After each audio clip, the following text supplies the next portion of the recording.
Ladies and gentlemen, welcome to the Talkin Wrasslin podcast with your host, the macho-loving, cornet-carny, little munchkin Denny Vale.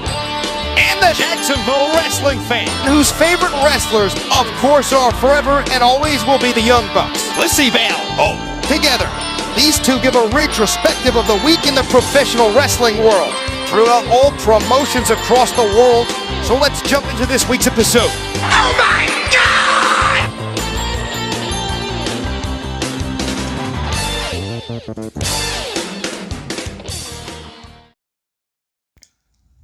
Hello. Again, thanks, Bryce, for the intro. Yeah. How's everyone doing? Hi. Hello. They can't respond to you. I know they can't. This isn't like a live stream where we can go imagine chat, how is everyone? Imagine if we... L's in the chat, everyone. L's in the chat. Chat, is this Cap? Chat, am I bussing right now? Oh, I'm bussing! Yes, thank you. You just scream. Yes. Anyway, hi. I'm Dylan. And the other person's Lyssie. I'm Lyssie. Hello. Say hi, Lyssie. I just did! I just said hello! And this is Talkin Wrasslin. And we got quite a few things to get into. We got some wrestling news. Lyssie's gonna get mad at something. I'm gonna get mad at something. We're gonna talk about some things. We're gonna talk about Raw. We're gonna talk about Dynamite. We're gonna talk about NXT Battleground, and we're gonna give our Clash at the Castle predictions, and then a really cool flashback match of the week, and then Wrestler of the Week that I get to pick because I'm the host. So anyway, since I'm the host, Lyssie, how was your week? I don't remember. You don't remember? Was my week good? Did I talk to you about anything that happened this week that I was like belligerent about? No, not really. I don't think so. I think this week was pretty fine, pretty kosher, pretty chill, pretty whatever. Yeah. I mean, I guess I could do a little bit of an update about the what I talked about last week with like crazy customers and shit. Those customers that I was talking about last week about like the refund and everything didn't come back, didn't call back, so haven't heard anything from them. So that's interesting. So they're not getting their refund? I mean, I don't know. If they decide to ever show up when my boss is working, then maybe. But they didn't even like call this past week or show up at all. So I have no idea what's going on with that. But dumb people. Yeah. Aside from that, I mean, I guess it's been fine. I got to try a big Cheez-It. That was cool. Yeah. The big Cheez-It from Taco Bell, the new Cheez-It items like the Cheez-It Crunchwrap and Tostada. I got just the Cheez-It because you can do that. And it was a very interesting thing. Because it was a large Cheez-It, but it didn't taste like a regular Cheez-It. Like, it still tasted like a Cheez-It, but, like, very cheesy, but very fake cheesy, and also kind of maybe tasted like hamster food. How do you know what hamster food tastes like? Well, okay, not like... So, like, the smell of hamster food, you know what I'm talking about? Oh, yeah, we had a hamster at one time. Yeah, so, like, the smell of hamster food is kind of what it tastes like. But, like, really cheesy, stinky hamster food. I could make a joke about hamster food, but I'm gonna choose to be the bigger person. But aside from that, if you know, you know. Aside from that, I mean, it's kind of just a regular schmegular week, I guess. Nothing too crazy, nothing too interesting. At least from, like, my own personal week. Yeah. What about you, Dylan? I guess my week was fine. I do nothing during the week. I just work. Do nothing. Any interesting finds or purchases you may have made? Got Road Warriors in blue gear. That's cool. So that was cool. That's good. Then that was about it. Yeah, I think so too. I don't think you like went on a crazy shopping spree or anything. I didn't go on a big journey because I have a life and I have to pay for things, and yeah. True.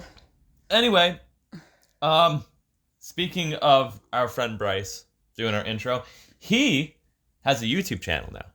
He does. He does have a YouTube channel now. He makes YouTube videos. I don't know when the first one is going to be released. I know it's not released to the public yet, I believe, as this recording. I could be wrong. But go search Tapped Out to Pro Wrestling. We'll put the link in the description. Yeah, go under the description, click the link, and go give Bryce a good old-fashioned subscribe. Yeah, it's pretty much as his description on YouTube says, it's your ultimate destination for deep dives into rich and captivating world of professional wrestling.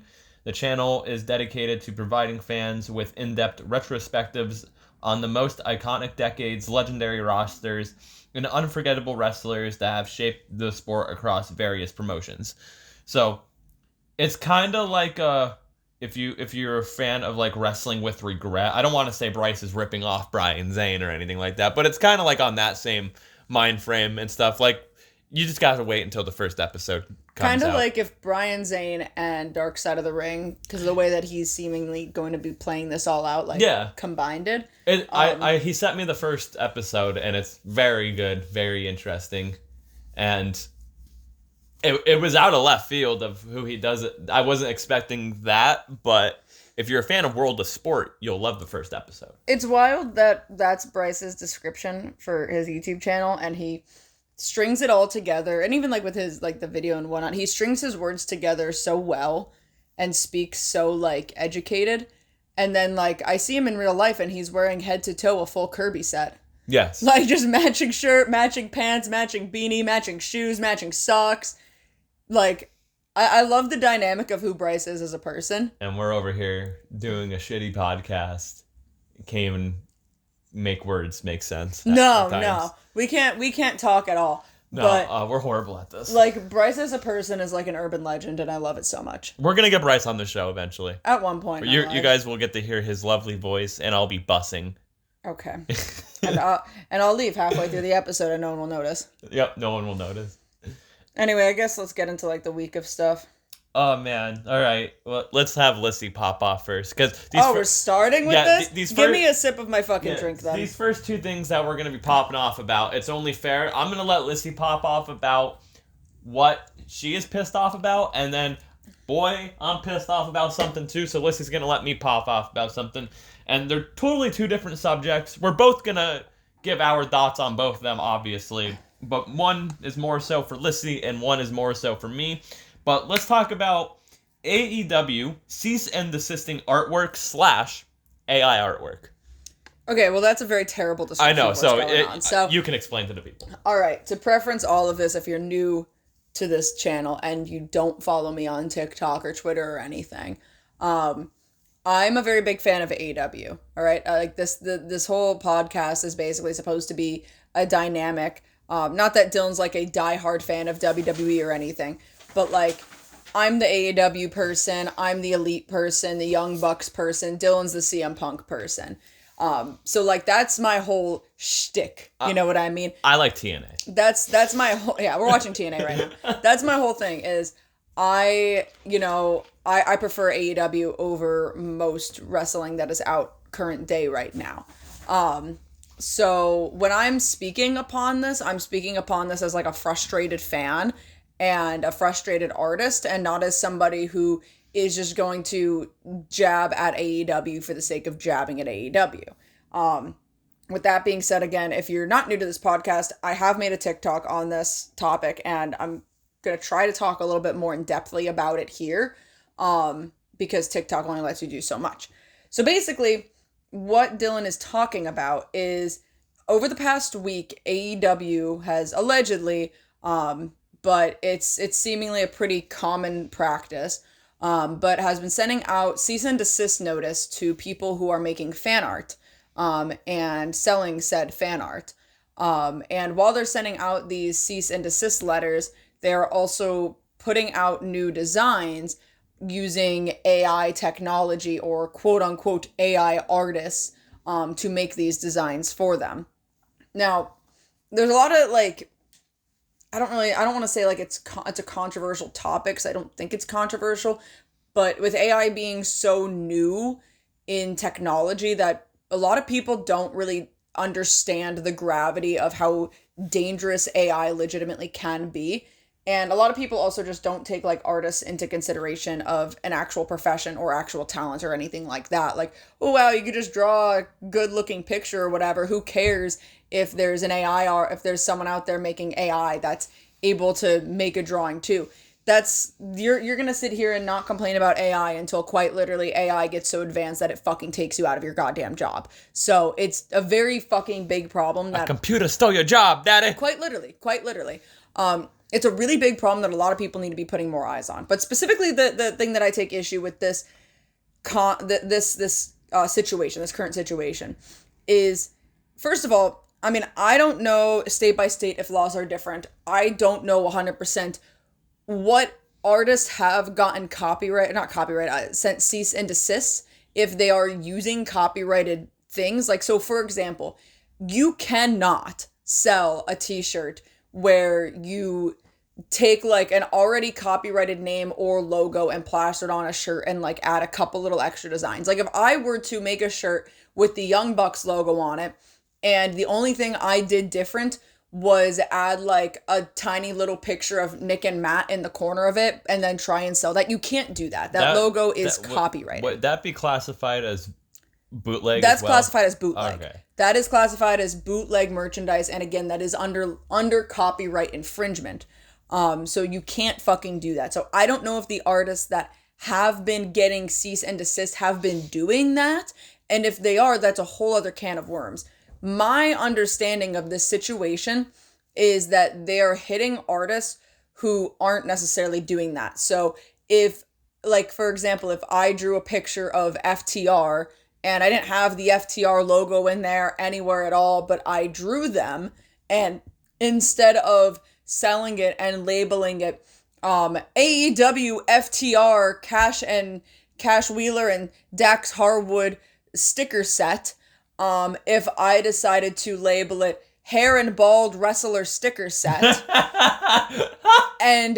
but you know who it is, like kind of going around the actual, like, any sort of filing if you, under. like, fuck it up and, like, you make Cash bald and Dax with hair. And he just has a mustache. Yeah. Like, he still has a mustache, though. But, like, going around it instead of actually directly being like, this is Dax Harwood and Cash Wheeler.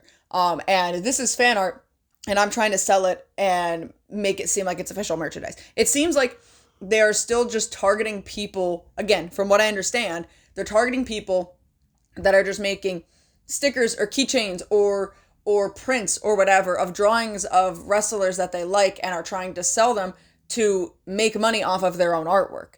And not necessarily, like, saying any of this is official. It's very clearly fan-made fan art, which has been around in various different communities for a very long time. I mean, anyone who's listening to this that has gone to or is even aware of any sort of like nerd convention, like an anime convention or a video game convention or a comic book convention or literally anything, 9 times out of 10, if not 10 times out of 10, there's a whole designated area that's called, it normally called the artist alley or something underneath that, where it is just artists selling fan art, selling merchandise they've made, selling whatever the fuck they want to sell that they have made. I have a question. Yes. Since we're talking about, like, nerd conventions and stuff. Sure. I always just wanted to know this, so sorry to, like, cut this off, but it kind of fits in the same subject. So you know how, like, when you go to, like, concerts or even wrestling shows, there's people selling bootleg merch outside? Is there people at the nerd convention selling bootleg merch? Like $5 tees? Not necessarily, like, outside or anything like that. Now, typically, like, in dealers' rooms, at least for conventions that I've gone to. So if there's any difference in anything, please let me know. But from the conventions I've gone to, like, typically there's the dealer's room, which is the official merchandise, official figures for anything under the sun that you can buy. And then there's the artist alley where people just make their own thing. And that's the fan.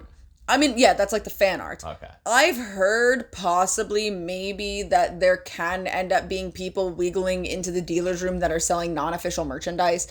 I wouldn't necessarily say it's overly common practice from, again, at least the conventions I've gone to. I've noticed it always being official merchandise. Where it gets a little bit hairy, and this isn't something that every single convention does. This is actually something I really like that the one convention that's close to us does. But the one convention that comes around to us every year is called Colossal Con.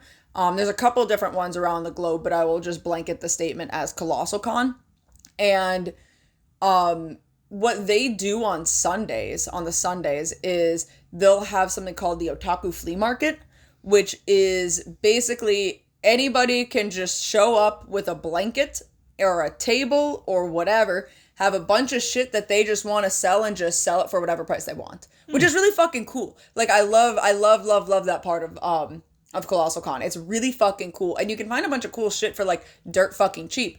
Now, clearly, that's kind of its own vein of things, where, like, if someone was selling a figure that they bought on eBay 10 years ago and they don't want anymore, yeah, that figure might be bootlegged. So you don't really know in that aspect unless you know, like, what to look out for.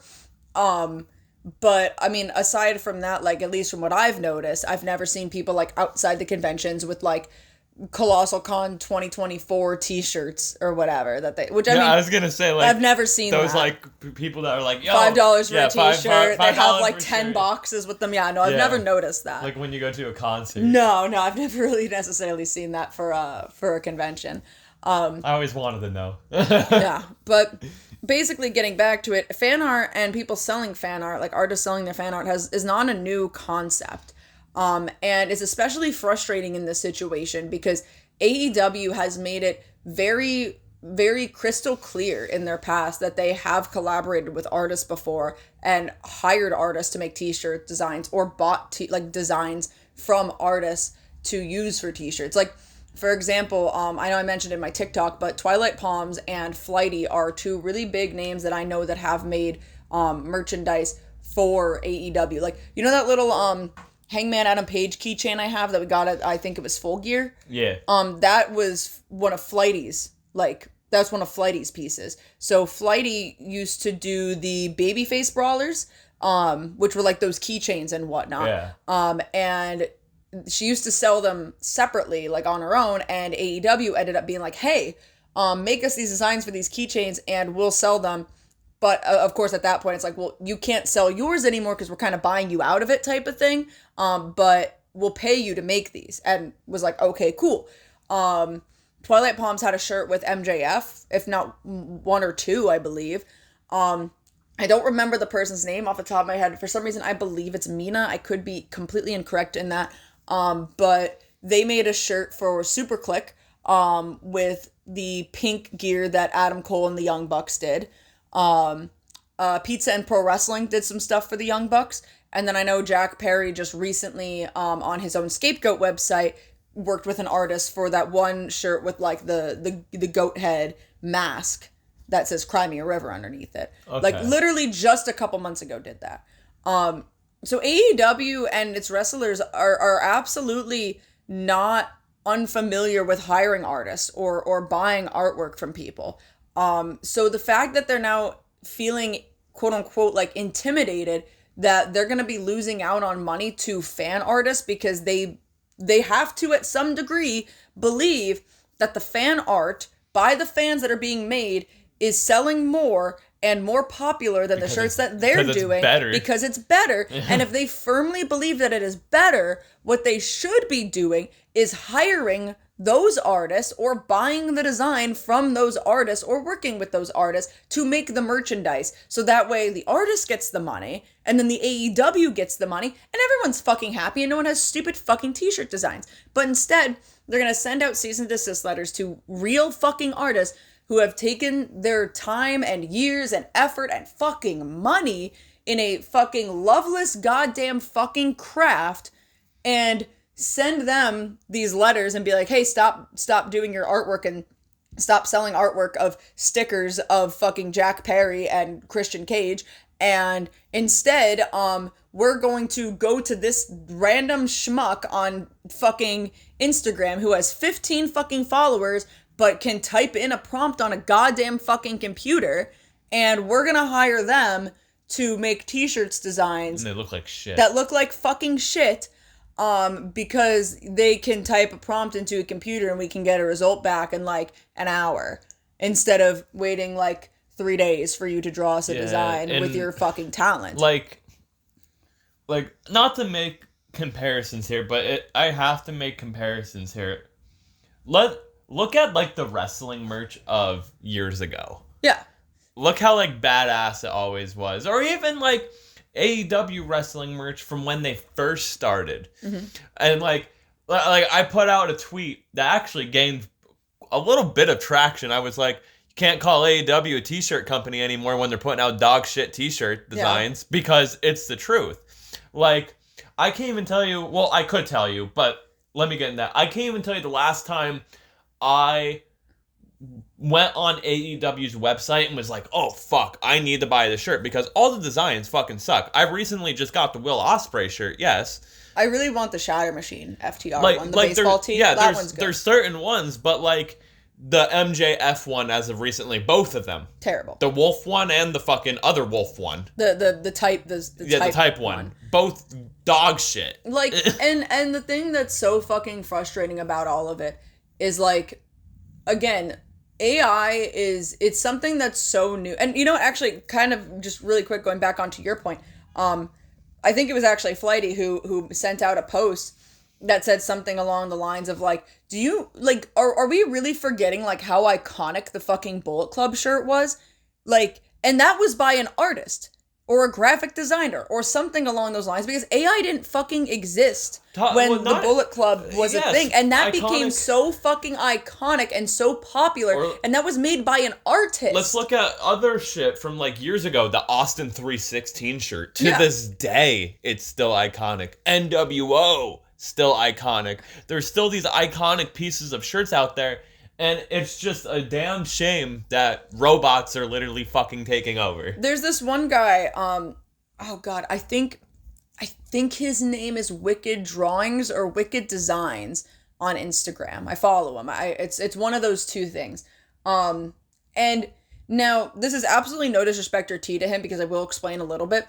From the artwork that he posts on his Instagram, technically speaking, if he were to be selling those designs on shirts, like, out of his house, he 100% would fall under copyright infringement. However, he doesn't. And because he doesn't, he's able to, like, you know, consistently post these designs, because what his thing is he's a graphic designer, and he'll maybe, like, he did a Scapegoat one, he did a really cool Danhausen one, and he'll take existing images of wrestlers or whatever, and use his graphic design abilities to make it into a badass, cool looking fucking t-shirt design. But he doesn't sell any of them. He just puts them out there of, like, hey, I made this fucking thing. And he has pinned in his Instagram, like, hey, if you want to commission me, this is the type of work I do. Basically, he's building a portfolio of stuff that he can do. And he's like, this is what I can do. This is the type of work I do. If you like my work, here's what my prices would be for me to design a piece for you, for a poster, for a t-shirt, for this, for that, for another thing. And, like, his designs are so fucking sick. Wicked, if I would say so myself. So fucking cool. And, like, if AEW, he already has his prices listed, so if AEW would just reach out to this guy and be like, yo, your fucking shit is sick, just from this one person, their fucking t-shirt designs would fucking skyrocket, because he's that damn fucking good at what he does. And it's so fucking frustrating, because, again, like, AI is still so new in society, at least this publicly into society. I'm sure AI was well existent years and years and years and eons ago, but now just having this accessibility to the general public, and, like, the first thing it's hitting is artists. And people don't seem to legitimately give a shit about, because no one ever fucking gives a shit about artists. It's a thankless fucking craft.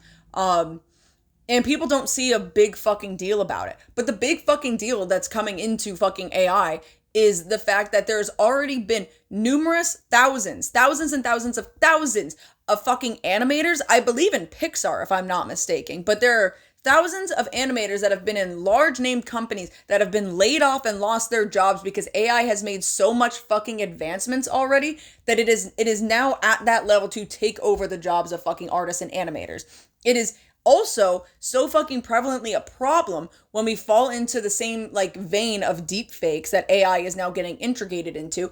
I remember a while ago I saw this video of this girl on TikTok crying and freaking out. She was 16 years old. 16 years old. And some fucking disgusting ass, creepy ass fucking people were using AI to get fake nude photos of her, where they would just go on her Instagram, see a picture of her, put it into some sort of AI program, and make it into a nude fucking photo of her, and then spread it around. And she was 16 years old. Fucking, Yeah, AI is fucked up. Like, it is a big fucking problem. There was ones like months ago, like they were doing things of like they were doing shit for like Taylor Swift too. Yeah. Or like recently, Buddy Matthews and Rhea Ripley, like he took a picture and like his head is in front of like Rhea's butt. Oh, it's where he's like laying on the butt. Yeah, and like someone AI'd his face so you can just get Rhea's butt. Yeah. Like people are fucked up. No, dude, and the thing, I had someone, I was gonna make a response video on TikTok, but I ended up deciding not to, just for the simple fact of, like, again, this topic is so, like, specific, and it's very hard to, like, kind of really get people to wrap their heads around. But someone on my TikTok video commented, like, how do you know that it's AI? And now there's a lot of people that, like, genuinely have that question and don't know because it's something that they're unfamiliar with because, again, it's so fucking new. Granted, as an artist, I have a little bit of an eye for it. I'm not even gonna fucking fuck with you though, dude. Like, when that new MJF shirt came out, like the Burberry Wolf one came out, at first when I saw it on TV, I was like, okay, well, I guess it's better than the first one of it just being like a text post. I didn't know it was AI at first until, like, I saw the picture on the internet and I was like, that looks a little funky. Yeah. And then people started pointing stuff out that was wrong with it. And I was like, yep, all right, there we go. And it's tough to explain to people, like, because, again, AI is getting so advanced where, like, I could just say, like, if you look at an AI picture, you can tell because it just seems too digital, but then people don't know what the fuck that means when I say too digital, because there's digital artists out there who make phenomenal looking paintings on fucking Procreate or Photoshop or whatever, and you wouldn't even be able to tell that it's not a real fucking painting and that it's actually just digital artwork. Like, so saying it looks too digital might not necessarily, like, reconcile with people, but the issues people were noticing with the MJF one were, like, lines that connected in places they shouldn't have been connecting, two different, like, the highlights in the eyes being in the complete wrong direction.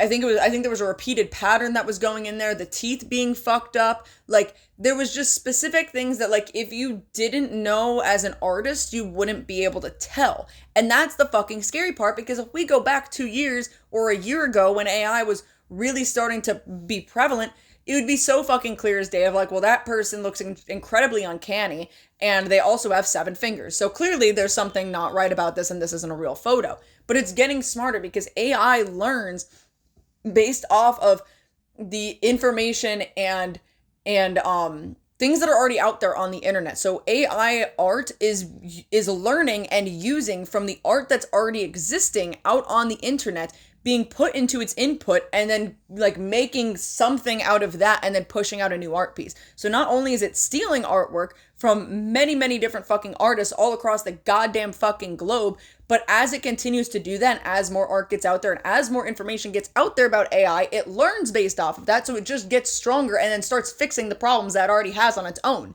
It is terrifying. Yeah, it is literally fucking terrifying. And again, it starts with the artist. It starts with the group of people that you don't actually give a fucking shit about until it gets to the point where you know you're on the phone with a robot voice, but 3 months from now, someone's going to sound so goddamn real over the phone that you don't actually know you're legitimately talking to a fucking robot. And I sound like I'm 70 years old, but it is going to get to that point where it's going to take people's fucking jobs, and that's when people are going to start caring, is when it's too fucking late. Getting back onto the actual topic at hand, and the point that I'm just trying to drive home with this entire fucking situation is AEW knows better. They have done better in the fucking past. They have been called out multiple times about using AI in the past prior to this. Even as, like, last year, I think there was an AI Kenny Omega shirt that people were up in arms about.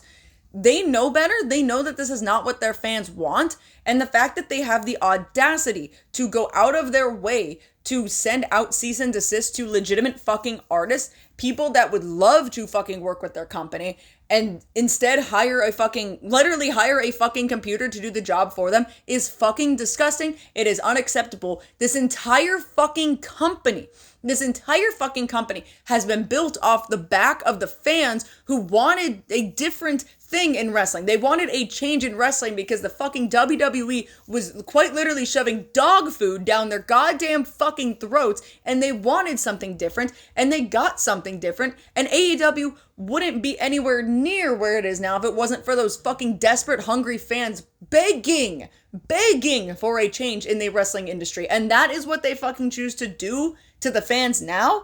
It's quite literally like actually fucking mind-blowing to me. And the amount of people that want to say, well, yeah, it's a business. Well, yeah, it's $1 billion company or this, that, and the other thing. You would just think that with the past behavior that they have already pressed and shown that they can do, and with the amount of appreciation they claim to have for the fans, that they would continue on that fucking path. And the fact that they are just completely null and voiding that is actually fucking mind-blowing to me. I'm done with my rant and I need a drink of my Monster. Dylan, please give it to me. AI art's dumb. Please give a statement on this. AI art, AI as a whole, is dumb. It's fucking stupid. And yeah, AEW just needs to do better with their t-shirts because they suck. They suck. I'm wearing a Sparkplug Bob Holly shirt and it's fucking dope. I mean, I'm wearing the one Scapegoat shirt that he had on his website with the like Jack Perry and not Conchi. This is Katakana actually. But like, come on, make iconic shirts. It's not that fucking hard. No, hire the fucking artist. It'll make you fucking money. Yeah, hire the artist. Support artists. Support the fucking artist. Hire the fucking artist. Pay the artist an actual like decent fucking wage for what they're goddamn doing for you. And it's that simple. If you want your fans to be happy, it is quite literally that simple. Is take the money that you're putting into whatever fucking quote-unquote AI artist that you're paying for and give it to a legitimate fucking real artist. Yeah. And stop sending cease and desist to fucking fan art. Again, unless they are using copyrighted fucking terminology or logos, it's not illegal to make fan art. It's not illegal to print off your own fucking artwork that you can get copyrighted yourself. Yeah. And sell. It is, there's nothing wrong with that. Yeah. And again, if you think it's that much of a threat, fucking hire them. I don't know what else to tell you. It's fucking easy. Fucking dumb. Anyway, let's move on before I get into another fucking tirade about this, because I'm sure I already took up enough time on the podcast. Well, Lyssie gets to be the host for this segment of the show. Oh, where are we? Right here. Oh, let's talk about Dylan's time in pro wrestling school and the accident that happened at the recent show there. Oh, God. What are we talking about your time in pro wrestling school about? Well, let's talk about the accident, and then it kind of connects of why I left this school and everything. I'm going to try to avoid saying names, but High Ground Pro Wrestling. That's a name. I'm talking about people. Oh, the people involved. Yeah. Okay. I'm talking about people. I'm like, that is the name. No, I'm talking about people because the fucking owner is fucking Mr. Sue Happy. Oh, my lawyers. Fuck you, dude, you fucking piece of garbage. So you know how this is already going if I'm calling him a piece of garbage. Oh, yeah, it's not good. So I don't know how to tell you guys where to find this video because I'm not giving away my Facebook name. What was the page that posted it? I don't want to give away the person's name either. Let me... Yeah, I don't know if it was... Because I shared it from the person. Oh, it was a person. I shared it from a person. Dylan's right now trying to look back and see if he could find specifically where this came from. Yeah, see... Oh, yeah, that is a person. I don't... What's the... Hold on, let me search... Let me roll... Because the comments were in here of the podcast. But I'll explain that too. There's a lot of explaining here. There's a lot of situation or explanation that needs to go into this situation. Yeah, there's a lot of explaining to do. So I'm just looking up something. I know it's in this comment section. I don't know how to fill the time right now. So, wow, there's a lot of fucking comments. Okay, I guess the comment was deleted. Okay, anyway, I don't know where... Because... The podcast that was originally live streaming this and doing the announcing, I went back and watched their stream of this. Yeah. They edit out the accident. Okay, well, I guess we'll at least just say this much because I think it's... I mean, you might be able to find it if you just go on Facebook and honestly type in, like, High Ground Wrestling. Yeah, how I found all of this was just... I kept looking in comment sections. That's all I literally did. So you'll eventually find it because someone shared a link. The person that I shared the link from is from a person from Facebook that I'm not going to give away their name. I don't even fucking know them. Yeah. I just saw them being like, oh, here's the link in the comments. And I was like, oh, fucking bet. Let's go. Yeah. So anyway, Dylan was on Facebook the one day and saw that his old pro wrestling school that he went to was in a heap of trouble. And I was like, oh boy. What did they do now? What did they do now? Because I can only imagine. And so they had a show recently. And mind you, it was a benefit show, so that speaks fucking volumes. So this is paid entry. Yes. You have to pay to get in there. Well, every show's paid to get in. I wasn't sure if they did any free shows by chance. The 13 people that were fucking there, because Well, yes. I'll get into that too, because you bet your ass I'm fucking trashing them. So the 13 people that were there fucking witnessed this live. So there was a tag team match. I don't know any of the workers' names. I'm not going to give any of the workers' names. I didn't go to school with any of these people or anything. But mind you, the two people that caused this accident, one has been training for a year and one's been training for a week. So greener than goose shit. Green as me if I was in the fucking ring. There was a spot where this guy gave another guy a snapmare. So if you don't know what a snapmare is, it's how to get them back into the center of the ring when you're in the corner. You're taking their head and you're flipping them over you. You're taking a knee. It's hard to explain a snapmare, but Take their head, flip them over your back, and take a knee down. yeah, and they're pretty much sitting in the middle of the ring. And that was setting up the next move, which caused an accident, which was a double drop kick. The partner was running off the ropes, drop kick to the face. The partner running off the other ropes, drop kick to the back of the head. They did that at the same time. And you could probably imagine maybe where this is going. The dude gets knocked the fuck out. Like, dead. I swear he was dead. People were even saying that. So that's why I'm saying that. Like, he was dead. I showed Lyssie, was he not, like, he was dead weight? Instantly as you see him go down, like, you're like, something is not right. He's not selling. He's not moving. He is out. And the referee checks on him quickly, and then does nothing. So maybe something was said, but I don't think something was said. No. Because now, mind you, this dude is knocked the fuck out. And we're going to go into what should have happened, but we're going into what happened here. Dude is knocked the fuck out. And then the dude continues to work on the guy that's knocked the fuck out. Takes him over to the ropes. He's like dangling on the ropes. Dangling on the bottom rope. He's dragging him. Yeah, he's dragging him. And then he picks him up. And you can tell, this is when you can tell he is completely out fucking cold. It's dead weight. Like, he's like ragdolling this fuck. And German suplex him. And if you don't know what a German suplex is, you grab the person from behind and you're practically throwing them over your head. And they're taking a neck bump. And this dude's head was like flopping back and forth. This dude is knocked the fuck out. And it took literally, I didn't time it, but it felt like 2 minutes until people finally were like, all right. But the commentators, mind you, the people that were live streaming this were commentating, and as they're commentating, you can see them. They notice, but they don't do anything either. They notice, they don't do anything.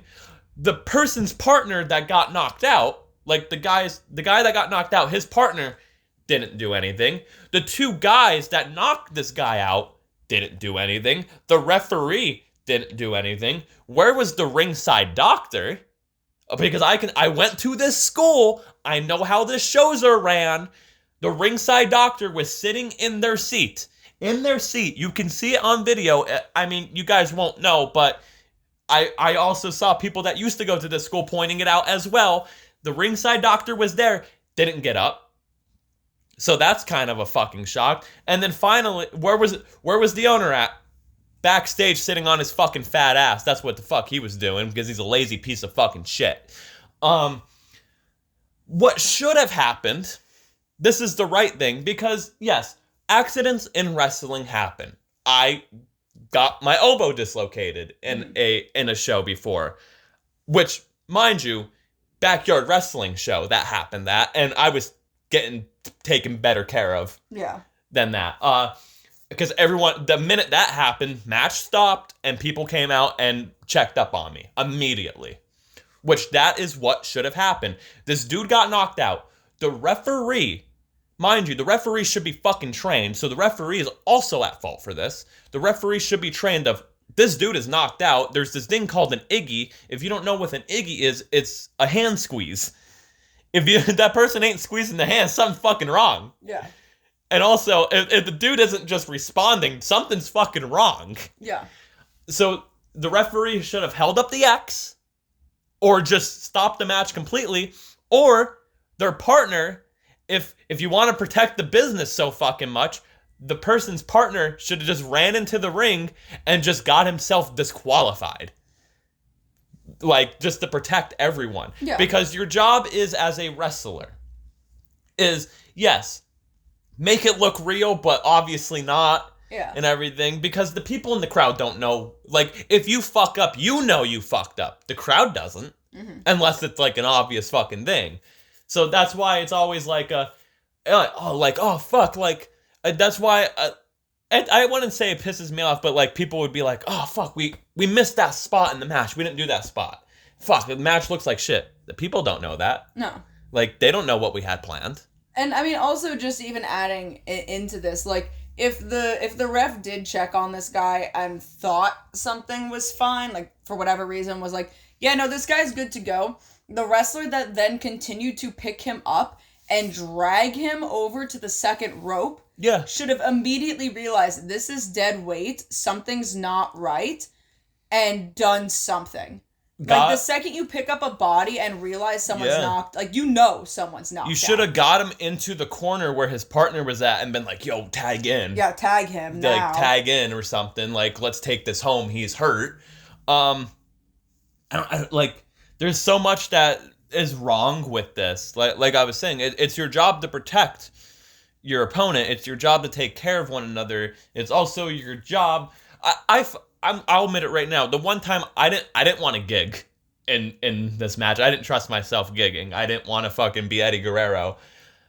I put fake blood on myself, and I forgot to tell Doc the ref, our referee, that there's gonna be fake blood involved in this match. So don't be like worried when you see me fucking in a crimson mask. He was about to stop the match the one time. He was like, "Holy shit! Like, you're bleeding bad." I was like, "It's fake. I'm sorry." And then, like, he had to apologize to me after match. I was like, "No, don't. You were doing your job. You saw blood, and were like, because in the state of Pennsylvania,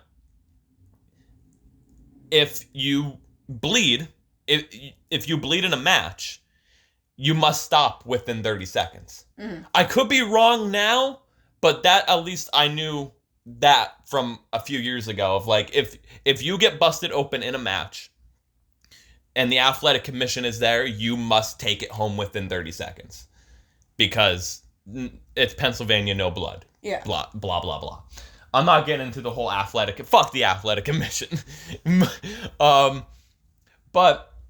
the fact that this motherfucker was literally dead weight and no one did anything, I'm not gonna fucking tell the 13 people in the crowd that they're at fault, because they probably don't know. They probably don't know, but like I showed Lyssie this and was like, Lyssie, I want you to watch this. And you immediately knew something was wrong. No, the fact that I, as a fan, immediately the second he got hit and went the way he went down and immediately went, he's knocked out. Yeah. I knew. Like, it's the fact that as someone who is not a wrestler, is never trained to be a wrestler, just simply watches it as a fan standpoint, can tell, like, that's a fucking problem. And the fact that nobody else in that fucking ring, the people that should know, didn't know, or are claiming to didn't know, or just didn't care enough to do anything about it. Like, because the thing is, like, I mean, not only just dragging somebody and putting their neck on the fucking ropes, and then also, mind you, after he put him on the second ropes, his dead weight fell to the first rope, and then fell off the first rope, and then he steps on him, like, on his head/neck area, while he's already unconscious,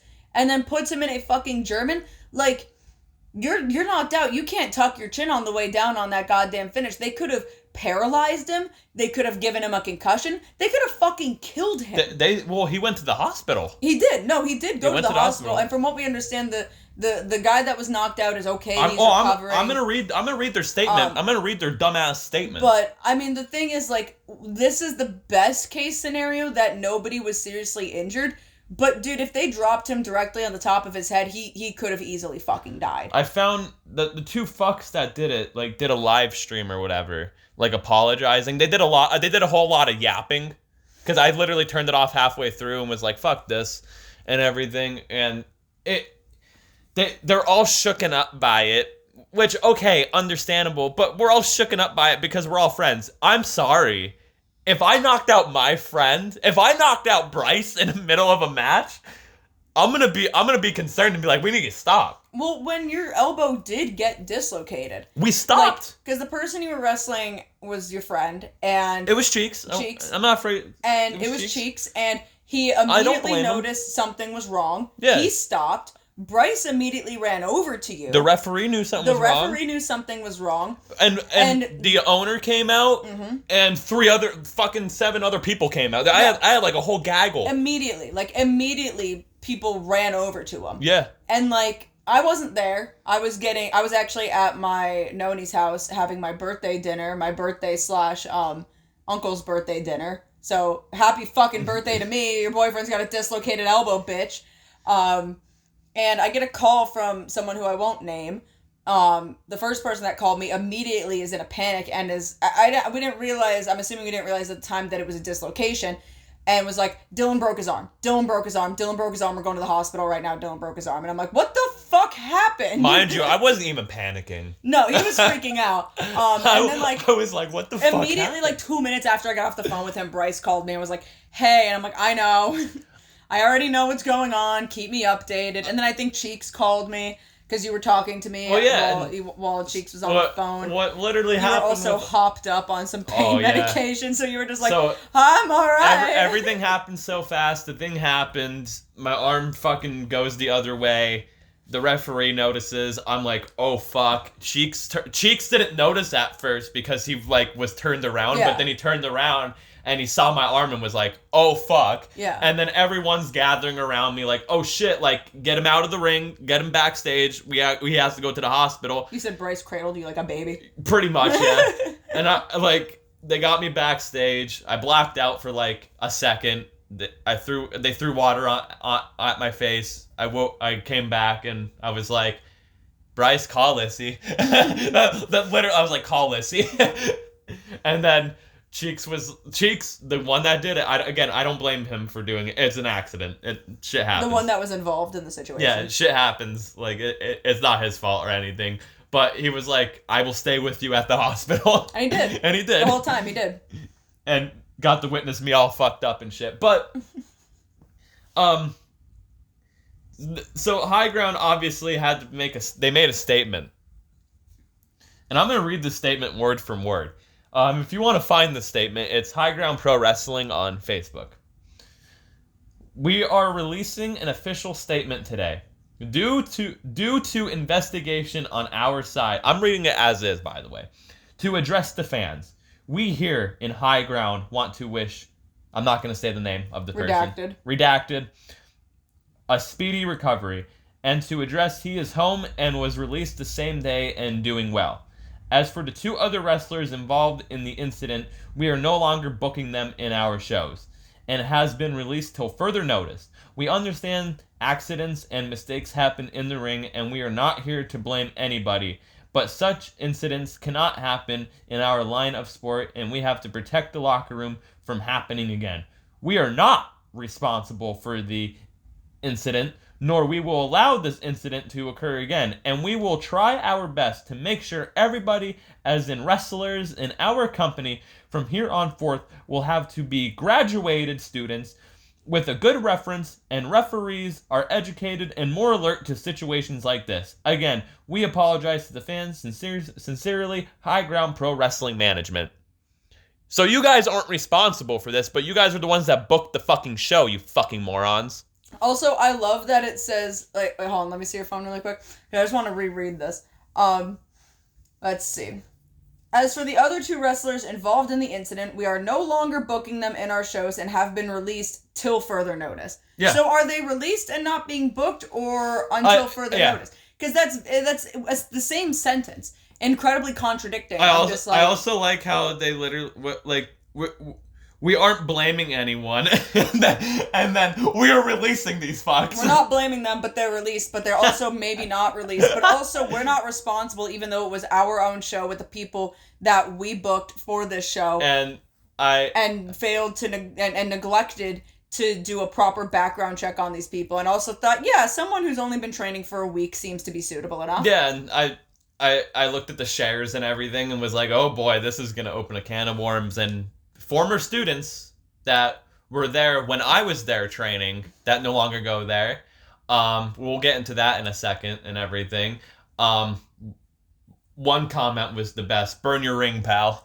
Well, like, also, and the thing is, too, right? And maybe this is just me, like, trying to give too much benefit of the doubt, right? But, like, realistically speaking here, right? I've never given them the benefit. Well, no, I'm not saying to them. I'm saying to this wrestler that's only been training for a week.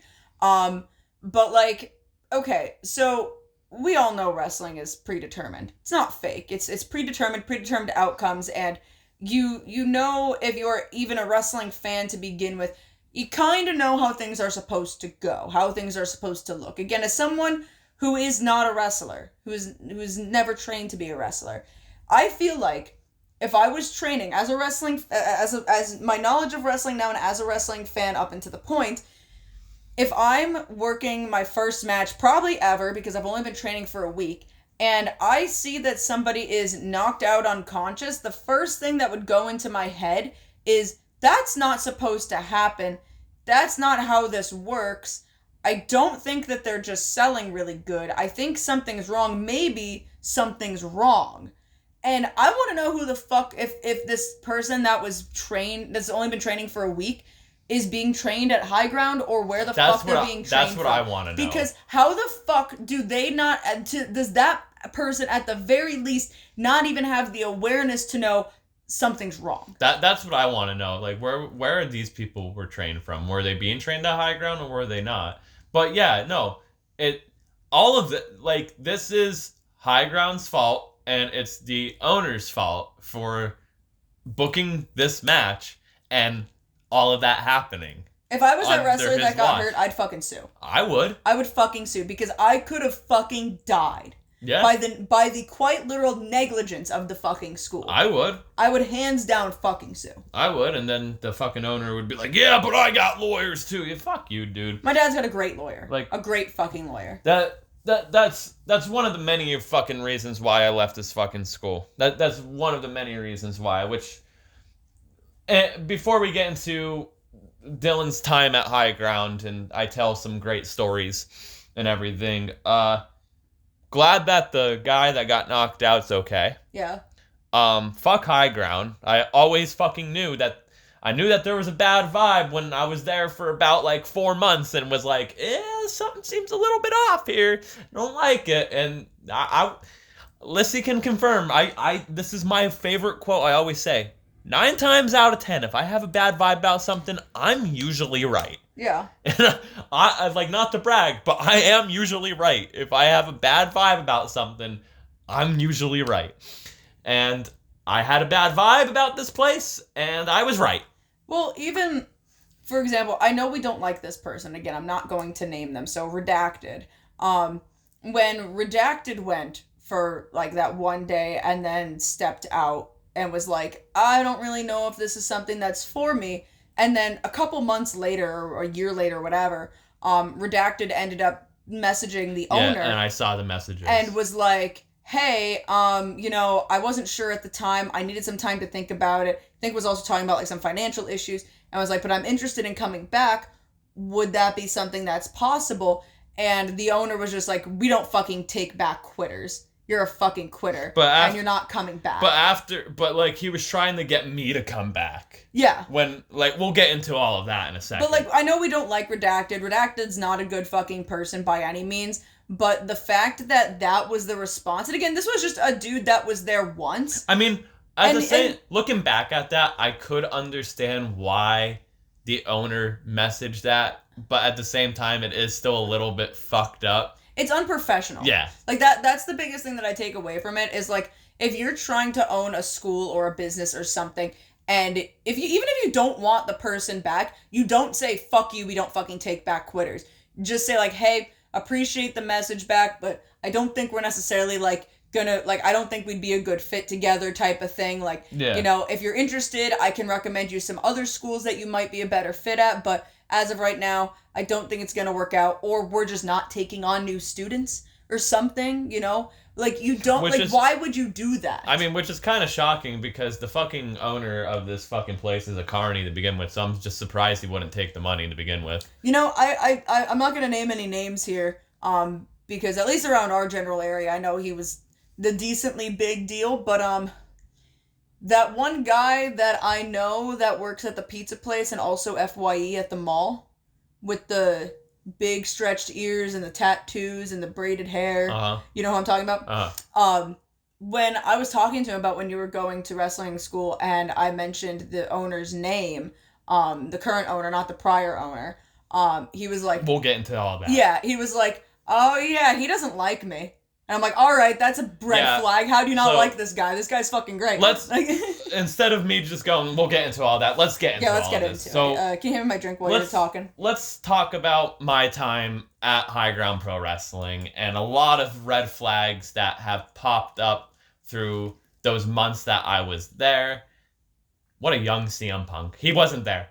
No, and I'm not dyeing your hair like that because your hair will fall out. I want bleach blonde hair. Nope, your hair will fall out. Anyway, we're watching the first anniversary show of TNA. And Paul London and Chris Sabin are having a barn burner, and CM Punk just randomly appeared. He's just sitting in the corner. This is when he was looking up the Raven. Oh, sure. Yeah. Anyway, so my time at High Ground Pro Wrestling. So I did my yarder stuff, and loser. And was like, I'm actually like really serious about this. I was like, I think it's actually, like, I was talking to my friend that was going to the school at the time and everything, and he was like, this school used to be called Backbreakers, and it was owned by a different person. He graduated from him, not the person that owns it now.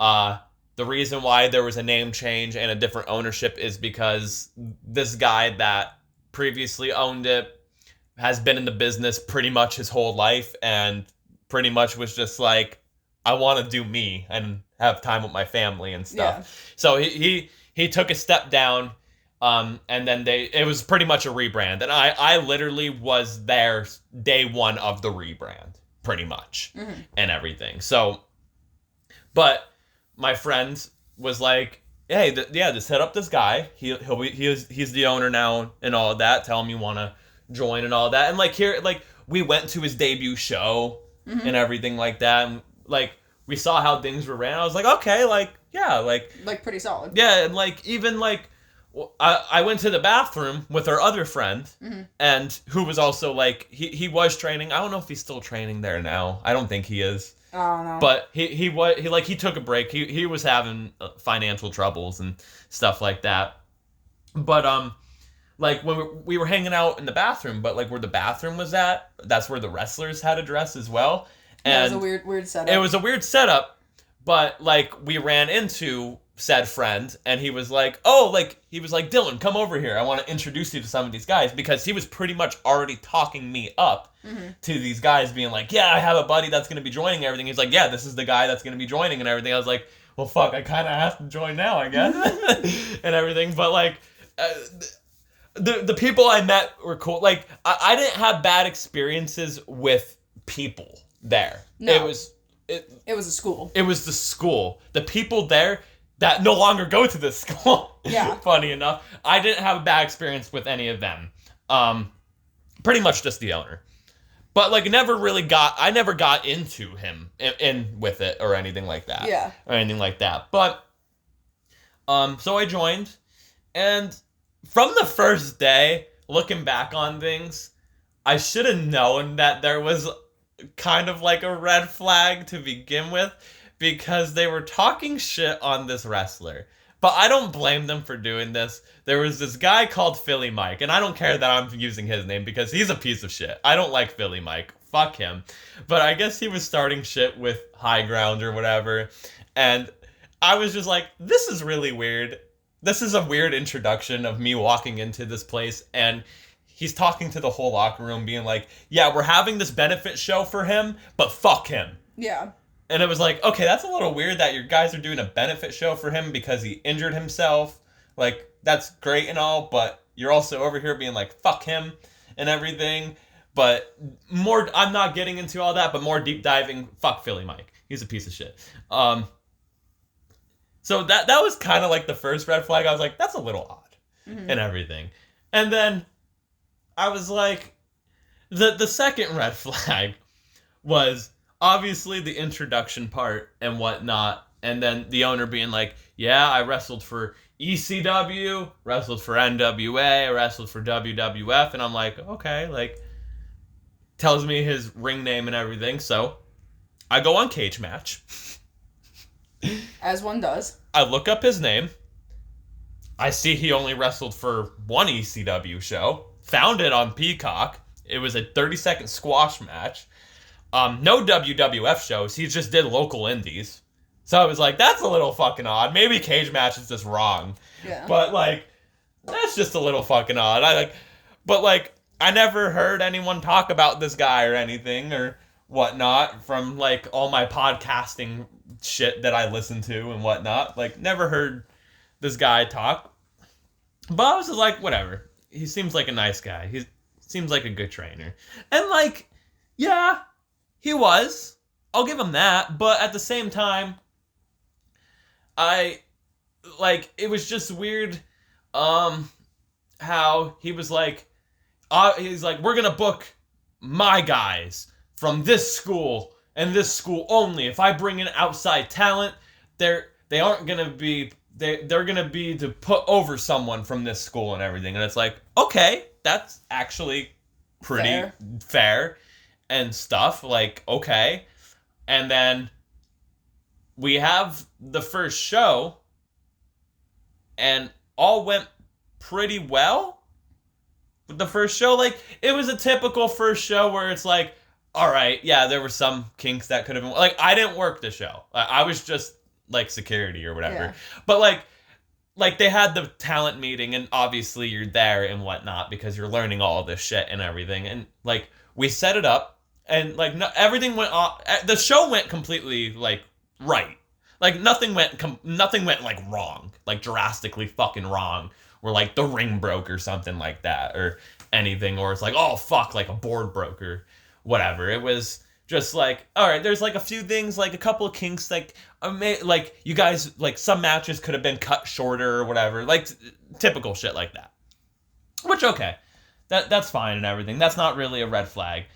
But as we started doing more shows, I was getting sucked into constantly helping, which I don't mind, and Lyssie can confirm that even when we were doing DCW and KWA, I'm the first one there. Yeah.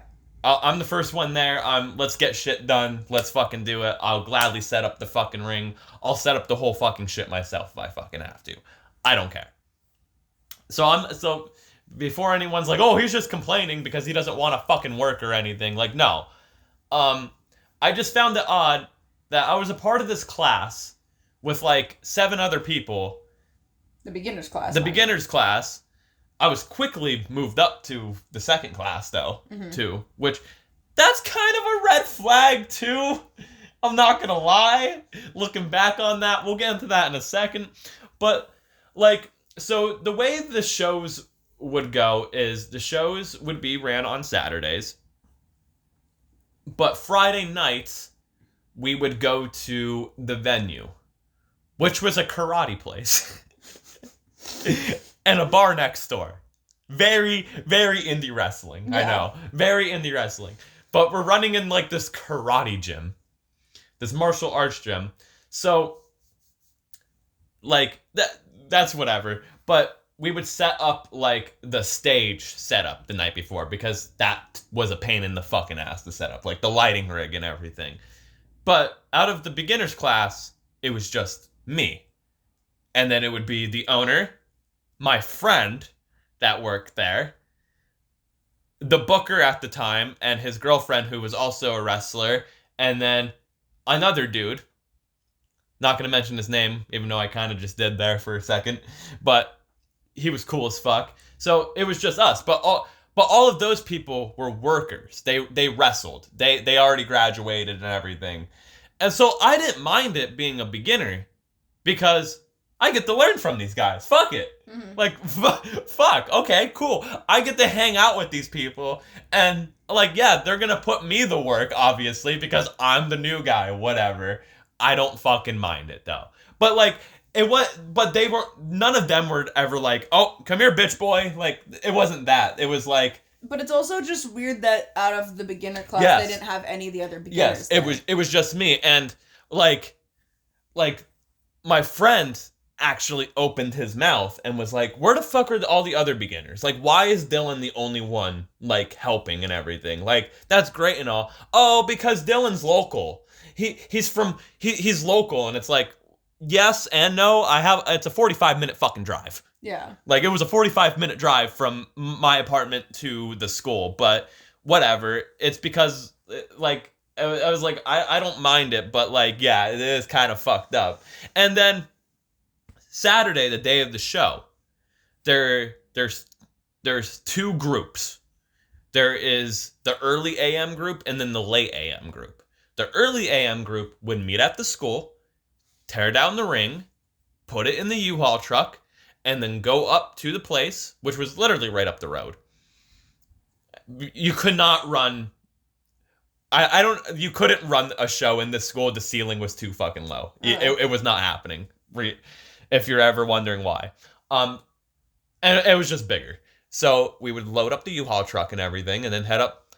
I was always part of the early AM group with the same people I just mentioned and a few other people, but none from the beginners class. All of the beginners got to be the second AM group, which they would just come in, and you know what they got to set up? Chairs. Guess what I got to do? I set up the lighting rig and the ring. What did they do? Chairs. Wow. They got to set up fucking rows of chairs when Dylan got to do the ring. Which I didn't mind. I got to learn a few things. But it's just interesting because, like, especially from this dude seemingly to be fairly old school about things, like... Oh, he was an old school trainer, yeah. The whole thing about, you know, getting into wrestling is paying your dues. And, yes. Like, oh, well, Dylan lives closer. Okay, well, what about the people that literally would be driving 4 or 5 hours for a hot dog and a handshake just to try and get their name out there? Like, that's paying your fucking dues. Yeah. So, that makes no sense to me coming from somebody who's supposed to be an old school trainer. Look, I don't agree with the idea of not getting paid for your work. I get it, though, that it's just, like, a thing in the wrestling community. I'm not saying that I necessarily think it's right. What I'm just saying is that's unfortunately the reality of it.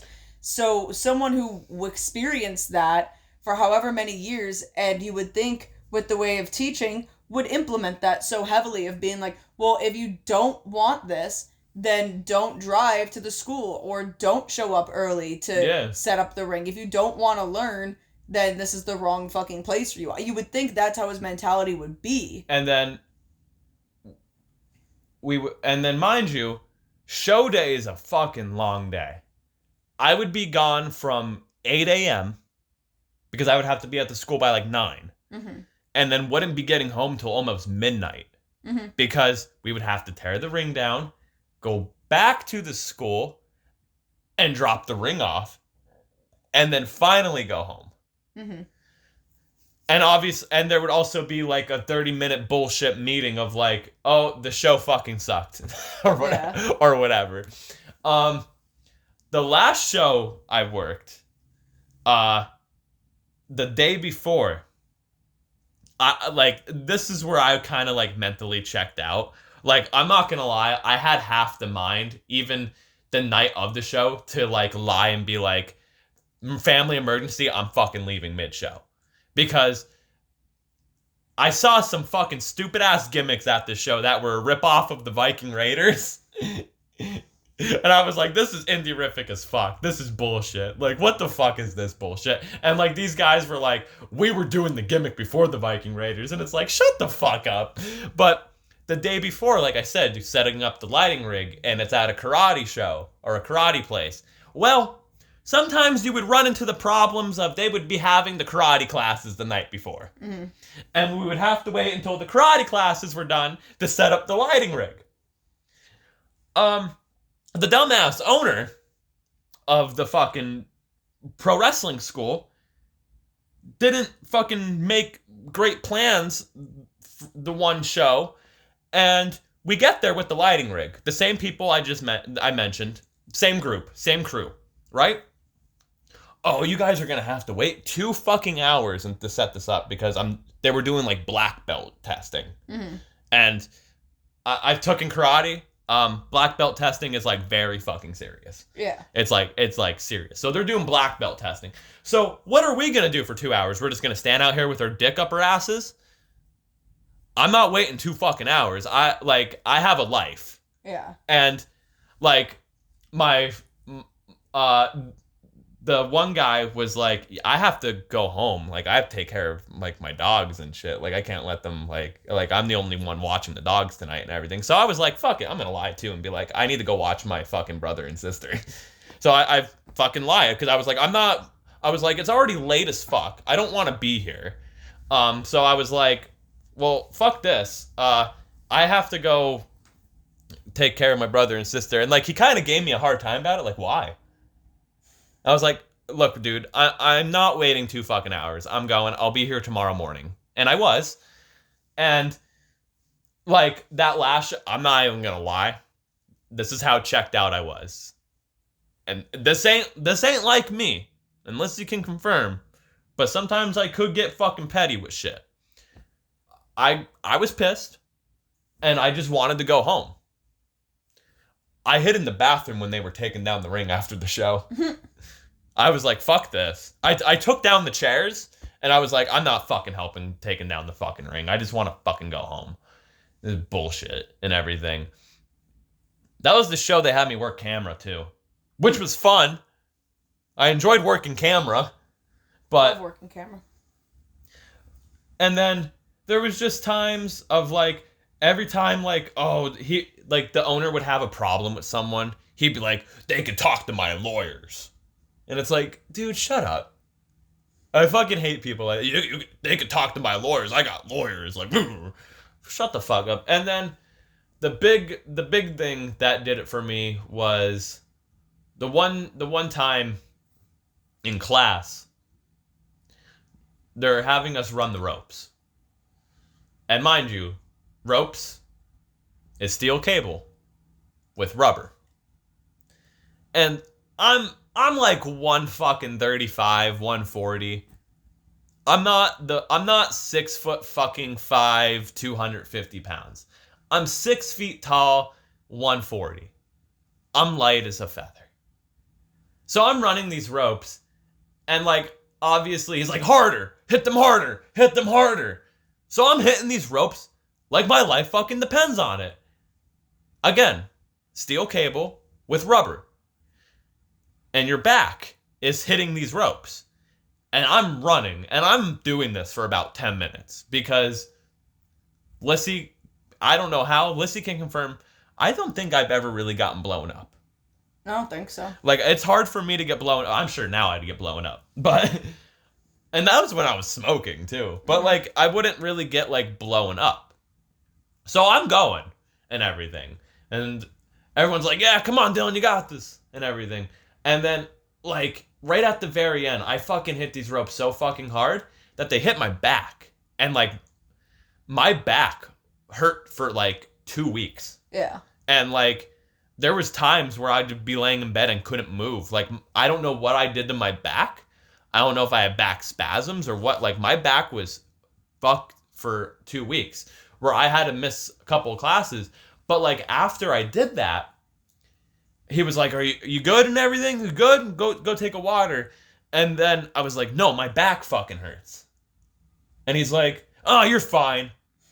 And I was like, "Dude." Like, something's wrong. And then, I know that this comes with the territory. There's always fucking backstage politics and everything. And I'm not blaming this guy, but this guy was a nice guy. And we always got paired up and everything. And this guy, he was like 6'2", and he easily weighed like 230 pounds. And fucking always was working out, always in the gym and everything. And cool. He's fucking literally every promoter's dream. Mm-hmm. He wouldn't be doing things like, not the judge, but like if you're a fan of wrestling and like if you sat in on these classes, you'd be able to tell he wasn't doing things the right way. And like, not to ego brag or anything, I was doing things better than him. But this guy's doing it better. He's the top-notch student. He's gonna be fucking debuting within 6 months. Yeah. Which also, mind you, when I started this school, like, one of the questions I had was, like, not the, like, rush or shove things down your throat or anything. How long does it usually take to debut? Just wondering. I just want to know a time frame. And he said 18 months. I'm doing class for, like, 3 weeks. I think you'll be ready within a year. About a month in, I'm in the other class. Mm-hmm. I'm no longer in the beginnings class. Yeah, you might be debuting within 6 months, too. That's a little fucking weird. Yeah, like, they shouldn't be speeding it up that much, you know what I mean? Like, that's a little, like, cool, but, like, I'd rather know what the fuck I'm doing. Yeah. I'd rather, like, know everything and not just kind of get thrown to the wolves type of thing. And let me tell you, man, some of the gimmicks I fucking seen that's coming out of there, fucking god-awful. Well, because our one friend that went there, that was like, you know, we went to the debut show of and whatnot. Yeah. How long was he there before he finally debuted? He got fucked because of COVID. Okay. Yeah. All right, his was a little bit longer, but technically not, because during COVID it wasn't open and everything. So he kind of got fucked because of COVID. He would have debuted a lot sooner. Yeah. But he got fucked because of COVID and all of that. And then I understand I saw the top this all off, but I still find it weird and whatnot. So I understand. I signed the contract. Okay.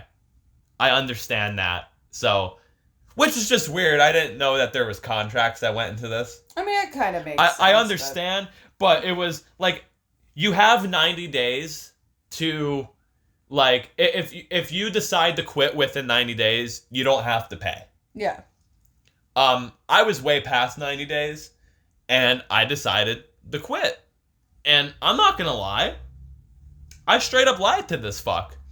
And was like, look, man, I don't want to do this anymore. There's a lot of, like, things mentally wrong with me and whatnot, and I just don't want to do it. And it was like pulling teeth, talking to him about it. Like, he did not want me to quit. And I literally said, I know I'm past my 90 days. I will pay you back every fucking week. I'll pay you this amount every fucking week if you want me to, because I don't want to be sued and everything. Again, this is all alleged. But I paid him back. I have the receipts, too. I covered my ass. I paid him back. But I still have the text messages of... Lyssie has seen the text messages of the one time... I don't know. I guess maybe he caught wind that I went back to doing backyard wrestling. Yeah, I guess that's exactly what I did. I went back to backyard wrestling. The true reason why I fucking left is because of all those reasons that I just listed off, of all these red flags that have been popping up left and right in this school. And also because, yes, I did miss backyard wrestling because I had a lot more fucking freedom and wasn't dealing with this guy's bullshit week in, week out. The fact that there was times where I would be driving up there and be like, man, I really hope he's not there today, and I hope the other guy's there training today, because I'd rather be trained by him and not him. Like, I just don't want to do, like, that was, like, the last, like, month of, like, me going to the school of, like, I really hope he's not there. And, like, this is gonna sound fucked up. he wasn't there for a good like 3 weeks because he fucked up his foot, and it was the greatest 3 weeks of that school. Mm-hmm. Because he wasn't there or anything, and the other guy was training, and I'd rather just be trained by that guy because he was just very fucking easygoing with shit and everything, and just wasn't an asshole. And I understand you're gonna run into that in the business and whatnot. You're gonna deal with people like that and carnies and stuff like that. But I also saw how this guy, I'm not talking about the guy that was training me for those 3 weeks or whatever. I saw how the owner of this company booked the show, and he can't fucking book a fucking show. I'm sorry. He can't. He can't. But I saw how he managed money. Fucking horrible. I saw how he managed his business. God awful. But where was I going with this? I don't know, but we're going on for a really long time. I'm almost done with this. Take it home, boys. I need to get this all out of my system. But I also left because I know it was going to be a job, but I also wanted to have fun. But also I know you got to be serious about it. Yes, I know that. But the fact that I was thinking of all of this that I'm listing off and everything that I'm talking about, in the words of CM Punk, I wasn't going to get better at a place that was making me sick. Is the best way to put it. Because that's what this place was making me. It was making me mentally sick. And I just wanted out. So I got out. And then he must have caught wind that I went back to backyard wrestling, and he randomly messaged me one day out of the blue and was like, so you don't want to be a wrestler, but you're going to do backyard wrestling? And I was like, yeah. Yeah. Like, yeah. What more do you want me to say? Like, I'm paying you week in and week out. We had an agreement. And that's as far as I want it to go. And then after I paid everything off, I paid him the last amount that I owed him. And he messaged me saying, the door's always open. It's like, shut the fuck up. Yeah. And like, he would always like randomly message me and be like, hope to see you at shows or whatever. And then would send me like the poster for the show. And it's like, I'm not coming, bro. I don't want to. Yeah. I don't want to be a part of this. I don't. You ruined it for me, man. And I'm glad you're doing good at running your fucking business, you dumbass, because you're booking unsafe workers. What if that was me? That could have been fucking anyone. Yeah. Like, again, that you're could a have dumbass. ended way fucking worse than it did. Like, you are a fucking dumbass, my guy. And fuck High Ground Pro Wrestling, and fuck the owner. Yeah, because we gotta get going with this other stuff, because we've been going for very long on these first two topics. Hey, it happens. I know. I'm just saying. It happens. Anyway, we watched only one thing, surprisingly, because there wasn't any A&E. Holy fuck, A&E documentary things. But who killed WCW episode 1? It was Vince Russo. Next. Oh man. There is some positives about this thing. It really isn't much to talk about, because like we're only literally watching it because it's something wrestling, and it's like cool, something for wrestling to watch. Yeah, and and it's also just like, at least as of right now, because it's only been one episode, kind of information we already know about. The episode 1 was practically how Eric Bischoff got into the business and how he took over WCW and the start of Nitro. Yeah. If you know, you know. Some best comments from this episode is they started off with, well, we got to answer the question, who killed WCW? It pans to Goldberg, Vince Russo. Yeah. And then if you were writing a eulogy for WCW, what would you say? Bret Hart had the best one. Thanks for nothing. Go fuck yourselves. Yeah, I mean, I think it's funny because we were just talking about how cool it was that the first episode of Nitro was in the Mall of America. It was, and then that same week, I just saw, like, the second coolest thing ever happen in the Mall of America, and it was a squirrel water skiing. Did you see that going around? Yes. That was really fucking cool. So, like, two best things that's ever happened in Mall of America. There is some positives of, like, this, like, I love when, they show, like, unaired footage of stuff. like footage that we never seen, like backstage footage. So I always like seeing that and everything. So I can't wait. Episode 2 will be tomorrow, today, if you're hearing this Tuesday. We're recording on a Monday and everything. But yeah, that was pretty much who killed WCW, Lyssie. Vince Russo next. I mean, it was good so far. I'm excited. It's a television program, bro. I'm excited to see like what else is kind of covered with it. If there is more of like the unseen, I'm sure there will be more of the unseen footage. I think episode 2, it seems like they're gonna be focused on like the rise of the NWO, so that'll be a good one. But anyway, let's move on to the next topic, which is what? Rumor has it, which we'll find out tonight on Raw, pretty much too. Rumor has it Ricochet has given his notice and that he'll be leaving WWE when his contract expires this summer. And that supposedly Raw tonight, as we are recording this, will be his last appearance. And Braun Breaker's probably going to murder him on TV.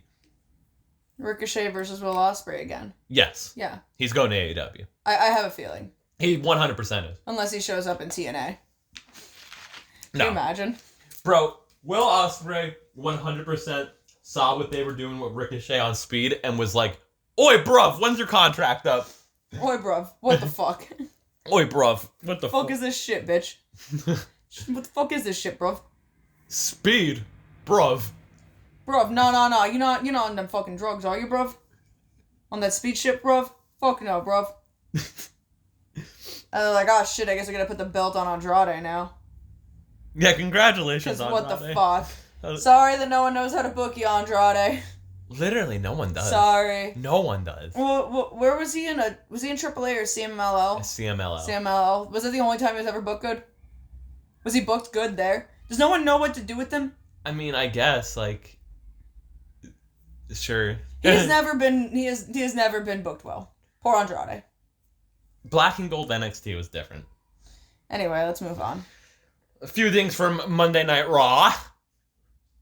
The Judgment Day saga continues. What the fuck happened? They're just falling apart, bro. What happened? Dom's cheating on Rhea. Liv's involved. Finn's cock blocking them. Finn and Damian aren't seeing eye to eye, and JD Funko Pop is just there. I think this all ends with Finn and JD going their separate ways from Damian. Like, they're gonna turn on Damian. And then Dom's going to be stuck in this whole Liv and Rhea love triangle. And then they're going to have a custody of Dominic ladder match. Well, that's upsetting for the Judgment Day. Yeah, Judgment Day's been going for like 2 years now. I know, but Rhea leaves and it just falls apart. Yeah, and she's going to come back and be like, what the fuck? She was the leader. I like that Finn's just cock blocking Dom and Liv. Yeah. It's fucking funny. And also, the Alpha Academy saga continues. What happened there? Chad Gable is just a disappointed father and keeps making fun of them, and yeah. Okay. They keep fucking up. How'd they fuck up this week? Oh, they're just disappointments to Chad Gable. But what did they do? I forget exactly what they did. Because I have no idea what the fuck happened. I forget. Well, Chad Gable, maybe you should put your children up for adoption. But what do you think of the Alpha Academy saga going on? I mean, I've already talked about it. I like Chad Gable as a heel. Do you start crying on the inside when he starts yelling at Otis? Oh my god, why is he mean to Otis? Oh, they beat up Sammy or whatever, and like Otis had like a trouble of like, should I hit him or not? Oh yeah. Yeah. That thing. Yeah, why is he mean to Otis? I cry every time. Bro, when Otis like turns on him, the crowd's gonna implode. He's gonna hit a worm on him. Bro, the crowd will go. Knock him down and hit a fucking worm on him. The crowd will go wild. The crowd will lose it. The only match that was worth watching because it was a pretty fucking barn burner of a match was Braun Breaker versus Ricochet. Yeah, I caught a little bit of it here and there. What do you think of Braun Breaker so far? Like what he's doing and everything? He scares me. They're making him a fucking star, bro. He scares me. I think Does he remind you of Jacob Yeager? A little bit, but I think he needs therapy. Yeah. Because he's a very angry person, and I think that he would honestly benefit from a little bit of therapy. Yeah? Yeah. Okay. You think Scott Steiner's gonna show up one day with him? Not a chance. Not a chance. Big Papa Pump. Not a chance. Give me the fucking mic. I think it's possible. I don't think so. I think it's okay. I think it'll happen. Not a chance. Not a chance. Alright, well. A man can dream, can't he? I mean, I would love it. I just want Braun to be booked in a triple threat, bro. Yeah? So he can cut the promo. Yeah? Yes. Can I tell you about how I wrote that math equation on the back of the Hot Topic walls in the back rooms? Did you? Yeah. Anyway, let's go to another math equation here, and that's Dynamite. Okay. There's one thing I gotta complain about. You always have something to complain about. Yeah, but this, I always complain about it, and I always point it out to you. Like, it's a big pet peeve of mine. I hate when they shoot the ceiling when the announcers are talking. Uh-huh. Like, it's after a match, and, like, they're getting ready for the next match, and, like, the announcers are talking, but they're shooting the ceiling. Just shoot the announcers talking. Mm. Like WWE does that. They shoot the announcers. For some reason, I thought you were, like, using an analogy, and I'm like, what the fuck do you mean by shoot the ceiling? I don't care. I'm making fun of them. I know why they're not shooting the fucking crowd, because the crowd's half empty, but just shoot the announcers talking. Why are you shooting the ceiling? I don't want to look at the hockey flags in the ceiling. Or at the least the hard cam side, which is not empty. Yeah, but if the announcers are talking and there's nothing going on in the ring, why are you shooting the ceiling? I don't know, Dylan. I don't know. Don't you dude me. Calling the match. Call the match? I am calling the match, dude! Don't you dude me. Piss me off, Shivani.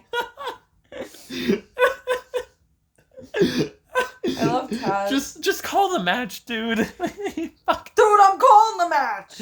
He fucking lost his shit, bro. Anyway, moving on. The Blackpool Combat Club versus the Luchadors. That was a fun match. Oh yeah, that was fun. They had lucha rules. I love how Bryan Danielson wants to do shit and all of his friends are just like, yeah, we'll do this shit for Bryan, I guess. Wheeler Yuta's back. Yeah, and he looked great. Like, he honestly looked like he didn't really even, like, miss a step from not being in the ring for, like, 6 months. I love when the Luchadors just show up randomly. I love Luchadors, bro. Oh, sorry. I don't know, I just love that Bryan Danielson just wants to wrestle whoever he wants to wrestle and his friends are supportive of it. Yeah? Yeah, makes me happy. And then, let's talk about Chris Jericho's learning tree gimmick being a literal television, television. It is the worst fucking thing. It is a kids television show host. It literally is. Can you guys show me where the door is? Bro, I hope he wears a Mr. Great. Rogers sweater. Thanks. Jesus fucking Christ. The best way to scoop the macaroni salad is you put the spoon in and get a heaping pile on your plate. My favorite thing about this whole thing is absolutely nothing, but the funniest thing about this is Chris Jericho being an absolute idiot, Big Bill being fucking funny, and then Brian Keith being dead serious. Like he's about to murder someone. As a 3-time father, I could tell you what it's like. You stupid fucking bitch. He really said 3-time father. I can't. I just... As an avid macaroni salad eater, let me tell you Shut up. Shut up. Get off my screen. I swear to fucking God, if we have to follow Chris Jericho behind the stage, or behind the scenes, any fucking more than we already did, I'm going to find Tony Khan, I'm going to climb into his walls, and I'm going to start scratching at them in the middle of the night. Yeah. I will. Yeah? And I will pour macaroni salad out of his fucking shower faucet. It's a horrible gimmick, bro. Terrible! Terrible gimmick! It's so bad. I don't want to talk about Chris Jericho anymore. I never want to talk about Chris Jericho again. I'm so fucking sick and tired of him. Like, fuck. I hate it. I hate it. Look, I get it that it's supposed to be ironic and douchebaggery and terrible. It's literally the Young Bucks gimmick, but the Young Bucks gimmick works because, like... They have power. Yeah, they have power to do it. Chris Jericho's just walking around like a fucking bootleg Young Buck. Don't give him any more ideas. I don't know if he listens to this podcast or not. He doesn't. He doesn't. We're not Republican.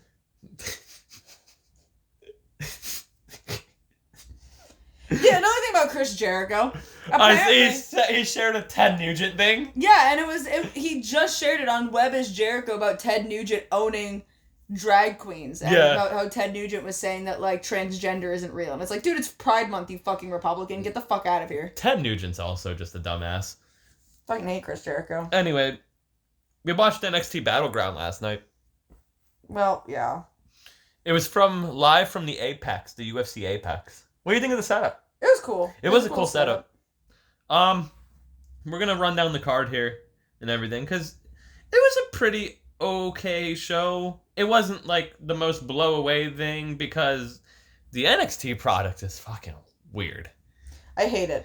I wouldn't say it's bad. It's bad. But it's truly something. It could be better. I have the bit of NXT I've been watching. I feel like my brain's melting. I don't know who the fuck Sexy Red is. And it's not even like the matches, because the match quality's fine. It's just like whatever the fuck they're doing, like the segments are wild. The segments are fucking. It just also, takes away from it all. Booker T. Shut up, Booker T. Is probably the funniest but worst commentator of all time. He's so bad. I'm happy that his mic got taken away from him for like 5 minutes. He's so bad. I hate him. It's so bad. So bad. Like, some of it's funny, but like, fuck, man, it's bad. No, he's the fucking worst. We started off with the ladder match to crown the first ever NXT Women's North American Champion. The funny thing is, I only knew one person in this match. We had Kiana Jordan. She won, defeating Sol Ruka. I really liked her. She blew me away. Her gimmick is kind of like a skater surfer chick, and that's why I liked it, because I was like, she was doing cool things. Lash Legend, Fallon Henley, Jada Parker, and Mia Yim. It's Mia Yim. Mia Yim from the OC. That's the only one I knew. It was a ladder match. They did things. And Keelan Jordan won. I think Sol Ruka should have won. Any thoughts? I was not paying much attention to this match. Okay. I'm gonna be so fucking for real. I was really only caring about this pay-per-view for Ethan Page. Okay. You watched a couple of things, though. I was like in and out of it. Up next, we had the tag team title match. It was Nathan Frazier and Axiom versus the OC. They won, not the OC. Nathan Frazier and Axiom.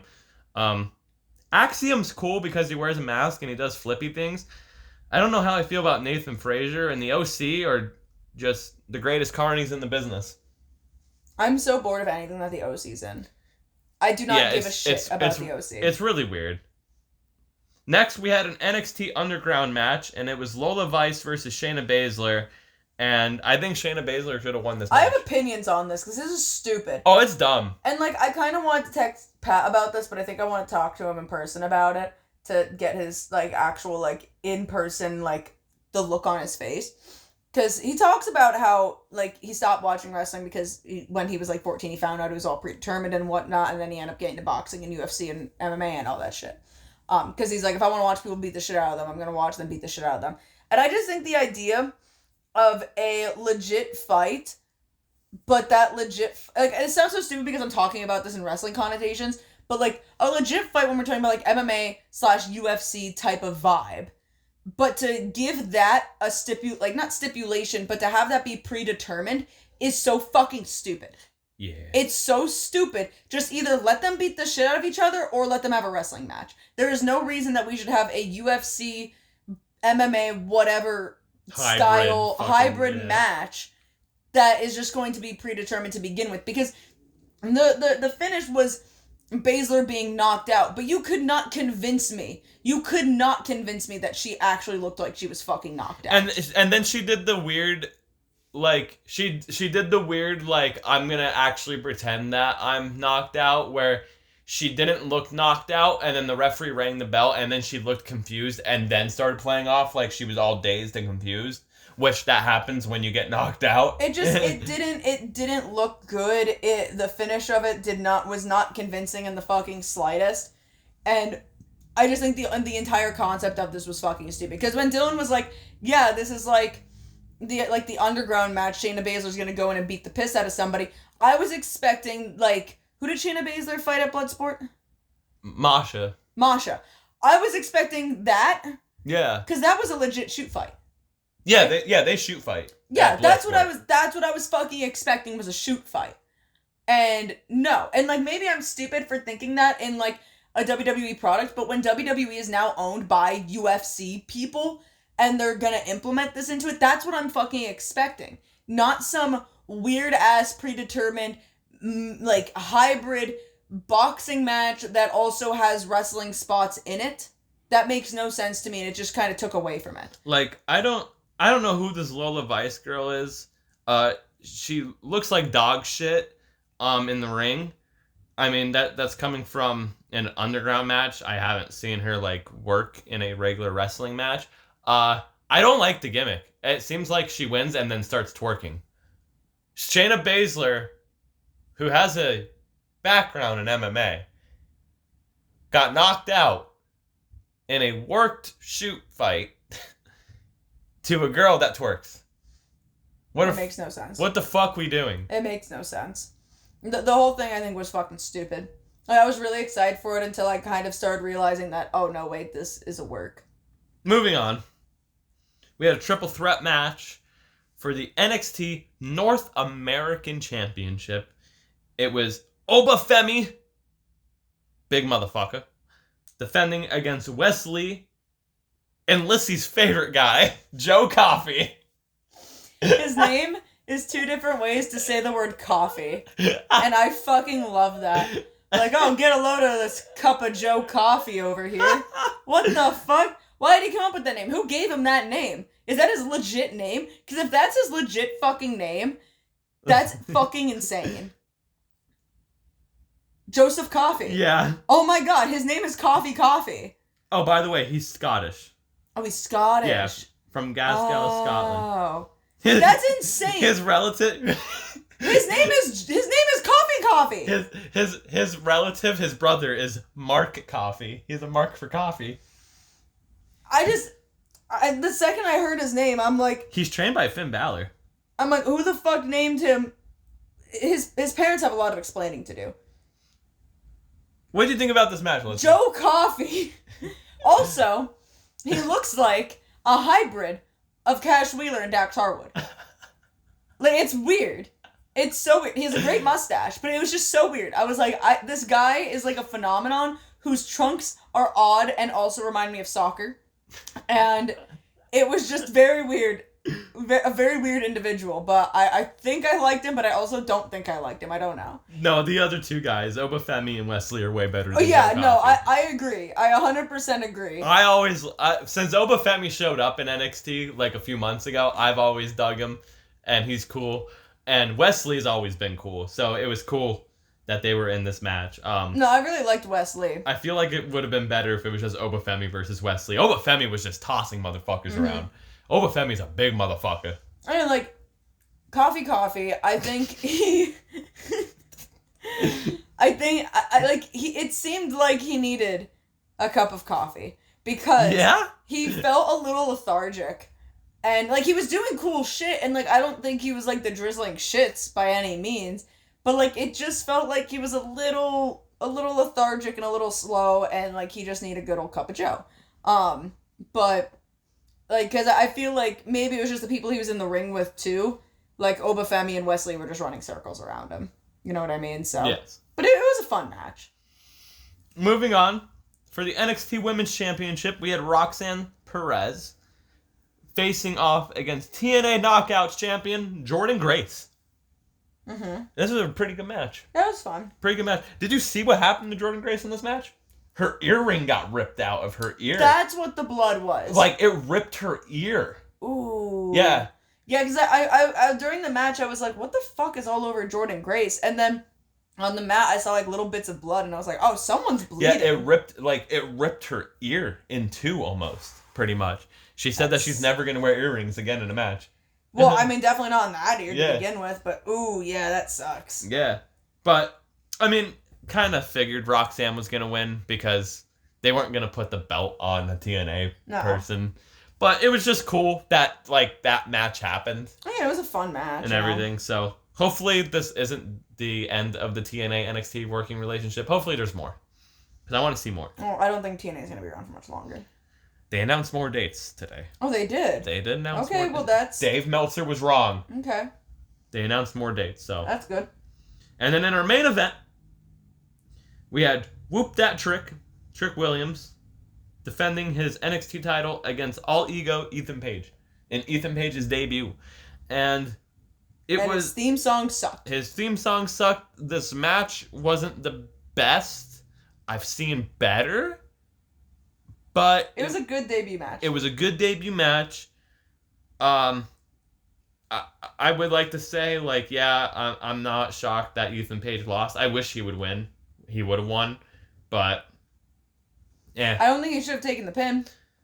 I think he should have, like you said last night, he should have gotten, like DQ'd or something. Or, like, knocked out. Yeah, or, like, I mean, they're not going to turn Trick heel. So, like, Trick ain't going to cheat to win. But, like, something, but... The way it seems like they're going to keep Ethan Page in, like, the main event scene of NXT right now. So, hopefully, Ethan Page swims and doesn't sink. I fucking hope so. I fucking hope so. Treat my boy right. Please, treat my boy right. But yeah, it was a fine match. Yeah. NXT shows are just weird. We're probably going to watch tomorrow's show. Maybe. I don't know. NXT's really weird to me. I want to watch that Singapore Kane match that Lexis King's going to be in. Oh, that's fair, yeah. So, and see what the follow-up of all of this is going to be. So, we'll see what happens. But anyway, moving on. We're going to give our WWE Clash at the Castle predictions. As we're recording this, there's 5 matches announced. I don't know if any more is going to be announced. Probably not, because it's a WWE PLE and Triple H likes those 5 match cards. Boo. 7's a good number. Boo. Not fucking 18 like AEW. Yay. No. Anyway, let's do these predictions. For the World Heavyweight Championship, Damian Priest versus the hometown boy, Drew McIntyre. I want Drew to win. Me too. Either way, this is what's going to happen. Drew's going to win, or Punk's going to cost Drew. Mm-hmm. Either or. Drew's going to win or Drew's going to lose. That's an outcome that's going to happen. Yep. Yes, it is. No, if Drew loses, though, it's going to be because of Punk. Yeah. Which I can see, because I think Punk's ready to come back. It seems like he is, at least. Whoop-de-doo. And then, as a CM Punk fan, I think I've said it on this podcast before, but I'll say it again. Punk versus Drew, the first match should be Drew beating him in like 5 minutes. Yeah. And then Drew can go in the back and go, oh, I'm sorry. Is that not how that was supposed to go?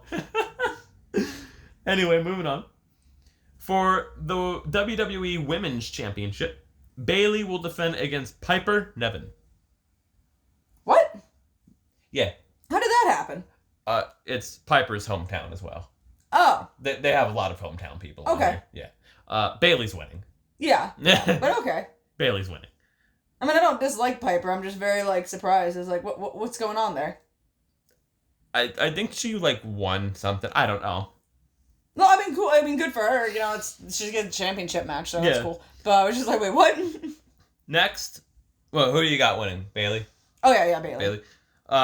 Next, for the Intercontinental Championship, Sami Zayn will defend against Chad Perk Gable. I think Chad takes it. It's Chad's time. I think Chad's going to take it from him. Chad's time. Or... Yeah! Or Sammy wins because Chad... Or Otis wins on Chad. But I think Chad's winning. Chad wins. I think Chad's winning. Give him the belt. I don't disagree with you. I'm just saying. I can see them fucking doing that. Give him the fucking belt. Anyway, moving on. We will have an I Quit match for the WWE Championship. Cody Rhodes versus AJ Styles. Cody. Yeah. And there better be blood. I hope so. And he's going to make AJ Styles say, I quit. I quit. He's going to bring out the... Hey, y'all, I quit. He's going to bring out the gay community. Make him quit. The gay community? Yeah. You haven't heard that on Twitter? I've heard the crochet community, but not the gay community. The gay community. What? Now, see, that's where it comes from, the crochet Yeah. community. But people are like, now it would be, because AJ Styles is Southern. He's Southern. So people are like, imagine if Cody brings out the gay community for the I Quit match, and that makes AJ Styles quit. The gay community. Exactly. Oh. AJ Styles isn't homophobic. He's not. Is he? No. Hold on. No, it's just because he's Southern and it's the crochet community. The crochet community. I'm sure there's other things that I missed about Dude, that, that but was going on so fucking hard when the fucking Polaris shit was going around. The crochet community.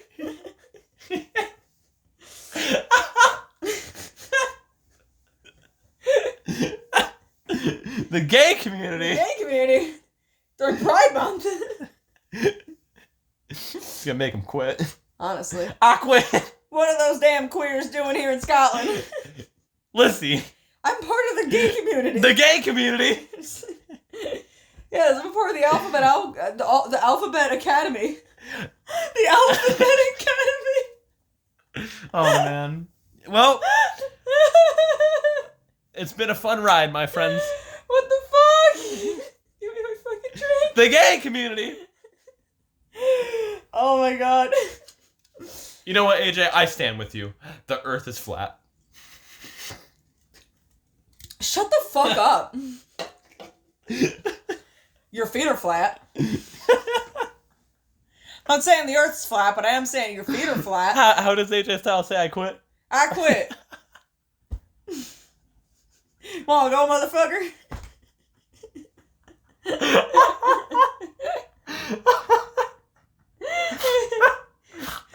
You don't want none.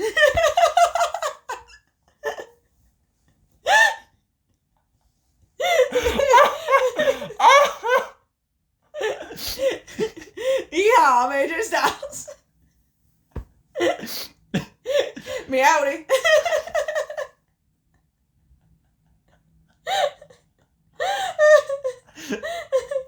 What the fuck are we supposed to be going into next? Because I can keep doing this.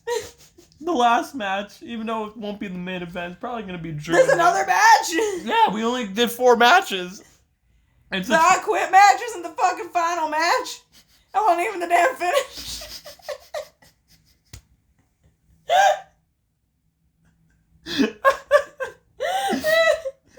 Motherfucker. This episode just Dog, broke. why do I hear Jim Cornette in my fucking sleep? Why does that happen to me? It's like a fucking lucid nightmare. Speaking of AJ Styles, there he is. The crochet community. He's gonna give Jeff Jarrett the Styles Clash.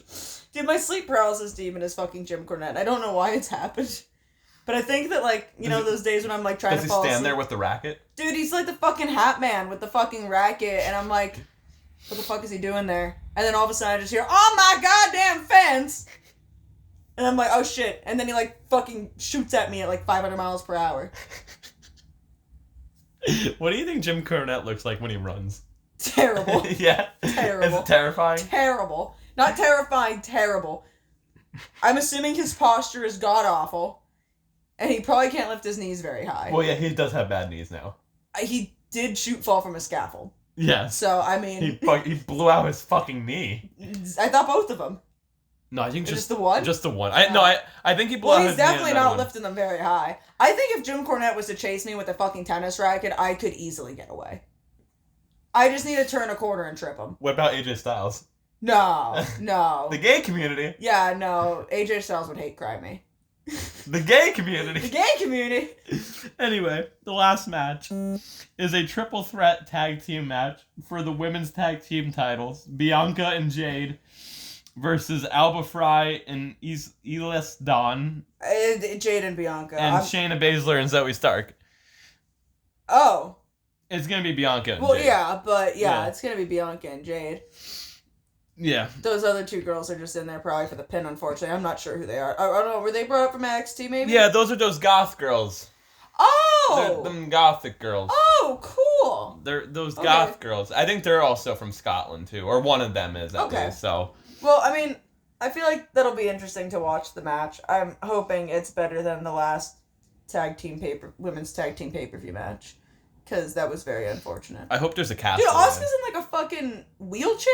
Oh yeah, she like fucked up her knee. Holy shit. Yeah, she like fucked I up didn't her know knee. like the extent of her injury, but I saw her posting the other day. I think it was a picture of her in like on a train or something, or Yeah, subway. like her knee's like fucked. Yeah, or maybe a monorail. But nonetheless, she was like in a wheelchair. I'm like, Jesus fucking Christ. Yeah, her knee's like Queen, fucked. I hope you're okay. Yeah, her knee is like fucked. Supposedly also, Rhea Ripley is gonna be out for long. This was also reported by Dave, so take it with a grain of salt. But supposedly she's gonna be out longer than anticipated because she's choosing not to get the surgery. She's just choosing to rehab it. Her shoulder. I think I'd rather the surgery. I Personally. don't. Depending how bad it really is, though. If the doctors told me you can get surgery to fix it faster or just rehab it and it'll take a little bit longer, I'm just gonna rehab it.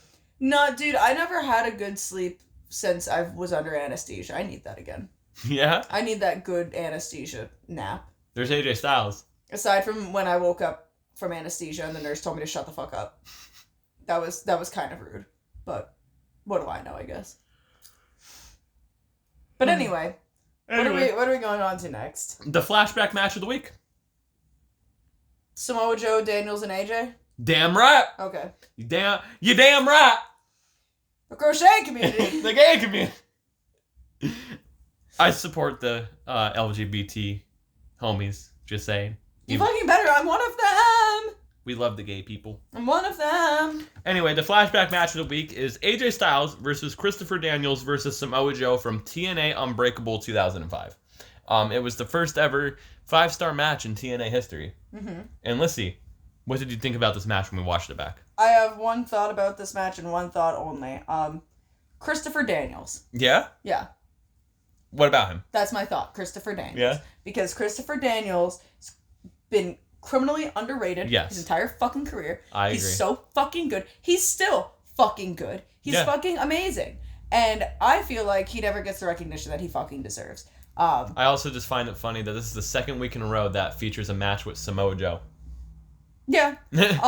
Nonetheless, though, I mean, it was a fantastic match. It was a fucking phenomenal It's match. a legendary match in TNA lore. Yeah. Go out of your way. All you got to type in, like literally all you have to type in is TNA. AJ Styles versus Christopher Daniels versus Samoa Joe, Unbreakable 2005. And it'll show up, and it's a barn burner of a triple threat. It's for the X Division title. If you know what the X Division's all about, well, you know you're in for a good one. I just think Christopher Daniels deserves the most out of life. You were also just loving rewatching 2005 AJ Styles again. Yeah, because I missed 2005 AJ Styles. Because, like, my thing with AJ Styles is current day AJ Styles, I fucking hate him. I mean... The gay community! The gay community. I don't mean to say... This sounds so fucking tribalistic and stupid, but literally He is going to hate crime you. If he hears this. Ever since AJ Styles went to WWE, I have not been behind him. Now listen here, motherfucker. I don't like what WWE's done with him. I think it's fucking stupid.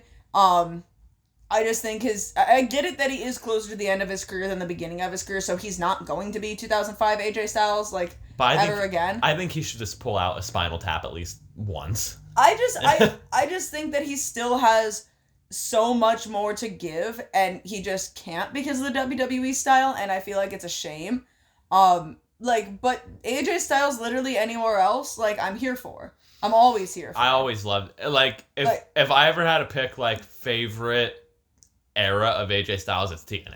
Oh yeah, no, hands down. And the thing is, I grew up with AJ Styles and with TNA. It was a very AJ Styles household. My brother fucking loved AJ Styles. So, it was always about AJ Styles. I feel like, especially me too, if you are a TNA kid like I was, like you were, like your brother was, AJ Styles was, the king. Dude, when we were down in Orlando the one year, because I'm sure I might have mentioned this before on the podcast, but my Aunt Lisa used to live down in Tampa, and, every year we would go down, visit, stay at her house, and, of course, we would end up at Universal. I think I've only ever been to Disney once or twice in my entire life because me and my brother are nerds. So we always ended up at Universal more so. And we would always go to Universal every single fucking year. And I don't know how it's worked into it, if it's worked in with like the passes or if you had to buy the tickets. I don't know. I was like 7, so I couldn't fucking tell you. But every single time we went to Universal, we always watched TNA. We always went to go see TNA tapings. And I remember the one time we were like close enough, like we weren't like on floor seat area, but where we were seated, like we were kind of above, but like not super high up. And my brother reached his hand down to like give AJ Styles a high five, and AJ Styles was a heel at the time, so like he wasn't supposed to like be really interacting positively with the fans or whatever. And he saw my brother like waving his hand like AJ, and he was like looking around to make sure the cameras weren't on him, and he like just jumped up and high-fived my brother and then like ran back to doing whatever he was doing. And it was just really, it was like really wholesome. It was so sweet. And my brother was like freaking out at like the age, he was probably like 10 or something at the time. My brother was like freaking out. He's like, oh my God, I just got a high five from AJ Styles because he fucking loved him. So, I mean, which is crazy because this past year, I think for Christmas, I got my brother an AJ Styles Elite, I think it was. I don't think there was an Ultimate. I think it was an Elite. And because I thought it looked cool, and I was like, oh yeah, he loves AJ, so I bought him that, and he was like, this is my first AJ Styles figure, and I'm like, what the fuck do you mean?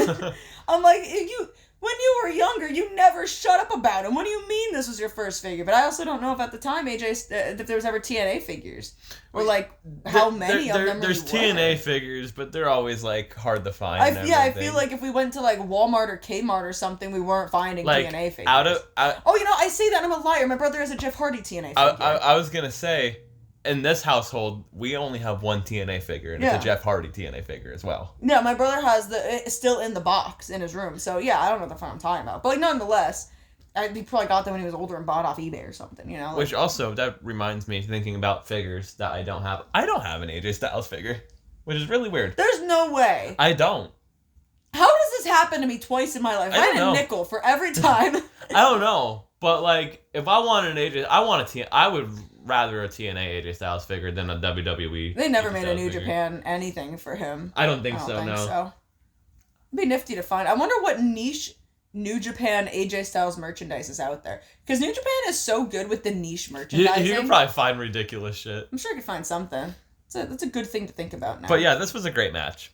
Oh yeah, no, phenomenal match. Great match. It's fucking, phenomenal, like AJ Styles. Exactly. Phenomenal. Get ready to fly. I. He should just use that theme again.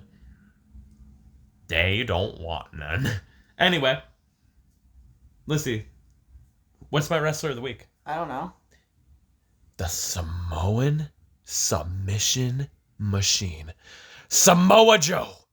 Woohoo! I felt like it was 2 weeks in a row that we just insert him in flashback match of the week. So I was like, fuck it, Samoa Joe is my wrestler of the week. I think, well, actually, first of all, before anything, I hope that the picture shows up well. I've now changed over to my iPad to draw on these little pictures, because last week I forgot that my new phone doesn't have a stylus because I had a Note 10, which came with a stylus, so I was able to draw on my phone.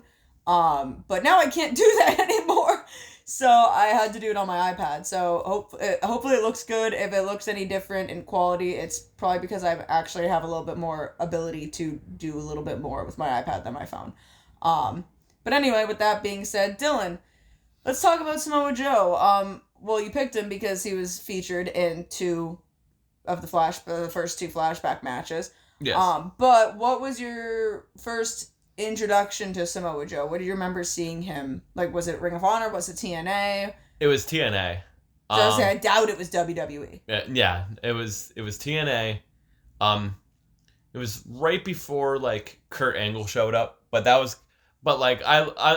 it's just easier to say like my first introduction of like remembering was when Kurt Angle showed up. Yeah. And it was the infamous Kurt Angle debut. He headbutts Samoa Joe and stuff, and it kicks off their feud. Mm-hmm. That's kind of like the best way to put it. Like, that was my first introduction of Samoa Joe, and like truly starting to watch him. I know I saw him beforehand in TNA, like before Kurt Angle showed up, but like it's just easier to be like, oh yeah, when Kurt Angle showed up, because that's when I truly started like paying attention to Samoa Joe and everything. I think I know the answer to this, but out of all of the companies Joe's been in, what's your favorite? Ring of Honor. Yeah, that's what I figured. I figured Ring of Honor. That's Joe when he gonna was be your booked favorite. the best. Yeah. He was booked the best in Ring of Honor. What would you say your favorite Ring of Honor match with Joe is? Punk 2. Punk versus Joe 2? Punk versus Joe 2. Okay. The second one. Why? The 60-minute draw. Why? Enough said. 60-minute fucking draw. Okay. It's beautiful storytelling. It's a great fucking match. There's a reason why I own it on DVD. Oh yeah, that's right. You did buy that. Yeah, because of the fucking match. Yeah. It's fuck, man. It's Joe versus Punk. Goddammit. The whole fucking trilogy is good, but the 2 is the best one. The feud is great. Trilogy. Yeah, it's a trilogy. Well, there's more afterwards. Yeah, I was gonna say, I'm talking about the Ring of Honor trilogy. Yeah. Goddammit. I'm talking about their trilogy they had in Ring of Honor. But also, okay, never mind. Continue. Also, him versus Kurt Angle from Lockdown in the steel cage, when they kind of had like an MMA style match, was good. The triple threat match we just talked about. Him versus Necro Butcher is a good watch too, and even him versus Punk from All In. Yeah. Was also a very fun one. What is your... Because Joe's been in a lot of promotions and been in the business for a long time. Yes. Still up to current day. Yes. What would you say your least favorite era of Samoa Joe was, or your least favorite thing he's ever done? His main roster run in WWE. Okay. Because he was underutilized. He wasn't booked like Samoa Joe. What are your opinions on Poncho Joe? Do you have any strong opinions about Poncho I'm not gonna Joe? lie. I almost picked that picture. Did you really? I almost did, but I was like, no, I can't do that. Can't do that to Samoa Yeah, Joe. I can't do that. Well, he was being Poncho Joe because he was injured at that time. That's why he was doing commentary. Well, yeah, and it was raining. Yeah, it was raining. Well, because it was the pre-show. Yeah. Technically, I guess, because the show, the Mania got delayed or something or whatever. But his main him in NXT was good. He was booked pretty decent, and it was cool seeing Samoa Joe in a WWE setting that wasn't the main roster. And then he got called up to the main roster, and it was like, okay, moment of truth. And it was like, well, great, fuck. My favorite thing that I see, and I see this all the time with people on the wrestling internet and whatnot, but specifically when it's about Samoa Joe, is absolutely fucking wild to me. When the fans are like there's a wrestler in AEW, because it's always fucking AEW, and they comment on the wrestler stuff and they're like, just come home. And people be like, Joe, come home. Just come home, Joe. It's like, if Joe was to be coming home, he would just be over the pond in Ring of Honor. Yeah, literally. He would be like, oh, okay, I'll go to Ring of Honor, which Yeah. is still under the same umbrella. Like, what the fuck are you talking about? Or he'll just go to TNA. Go to TNA. Yeah. It's always the WWE fucking marks. They're like, just come home. Just come home. And it's like, do you have any fucking brains? No, of what the fuck you're talking we don't about? want Joe to go to WWE because he was booked like shit in WWE. So what was your least favorite rivalry in Joe's entire career? Least favorite? Oh man, when he fucking got kidnapped in TNA. And I don't even know the answer because they kidnapped Samoa Joe. They fucking kidnapped him and never followed up on it. Like, who the fuck kidnapped him? He was doing this weird thing, he had a machete and he had a Samoan tattoo on his eye. It was fucking weird. And then they kidnap him. They kidnapped Samoa Joe. What the fuck were they doing? The man with the machete. The man that's biggest moniker is Joe's gonna kill you, and they kidnap him. Yeah, what the fuck were they doing? TNA is fucking... The gay community. TNA is a wild fucking train wreck of a fucking promotion. TNA was something, bro. It still is. Joe, the thing is, Joe and TNA had hits and misses. There was some misses, and usually, it was one of those, kind of like what I say about TNA. Oh boy, when they hit, it's a banger. But when they miss, oh man, it's the drizzling shits. Okay, so I feel like I ask you this a lot whenever you do Wrestler of the Week, but I always feel like it's a good question to ask. If you were an up-and-coming wrestler and you were sitting down with Samoa Joe, what type of advice would you ask him for? How do you not kill motherfuckers with the Muscle Buster? I don't know. I think him... it's just... like it wouldn't be much advice because I'm not a big guy, obviously. Like I've already said that and everything, and people that know me, I'm not a big guy. Samoa Joe is, but I think it would just be more so like, man, like, how do you move so fucking fast for a big motherfucker? I mean, I feel like, and this is not meant to be in any sort of disrespect, I just don't know the best way to actually word this, but I would probably ask him, like, obviously, like, he's been in the business for a really, really, really long time, and he's had, like, very high highs and very high lows, and to me it would be, how do you consistently get the fans to stick by you and, I guess, like, stay relevant? Yeah, that could be a thing. Because, like, I feel like even at, like, his worst, like, people are still, like, going for Joe. Or, like... You know what I mean? Like, people still love Joe. He would be a good one. Like, there's a few people that would be good to ask this question for and everything. Like, but he would be a good one because he's been in Ring of Honor. He's been in TNA. He's been in WWE. And now he's in AEW. What's the difference? How do you keep your body, like, so good? And in good health from, like, because Ring of Honor is different from TNA different from WWE different from AEW. How does, and doing it after all these years. Would you ask him about the 6-sided ring? Yes, I would. Be like, well, how did the 6-sided ring feel? Did you fucking hate it? Would you trust Samoa Joe to give you a muscle buster? Yes. Yeah? Yes. Okay. Yes. I've only taken one muscle buster in my life. Yeah? Yeah. Who? Redacted. Yeah. Okay. Yeah. I didn't die.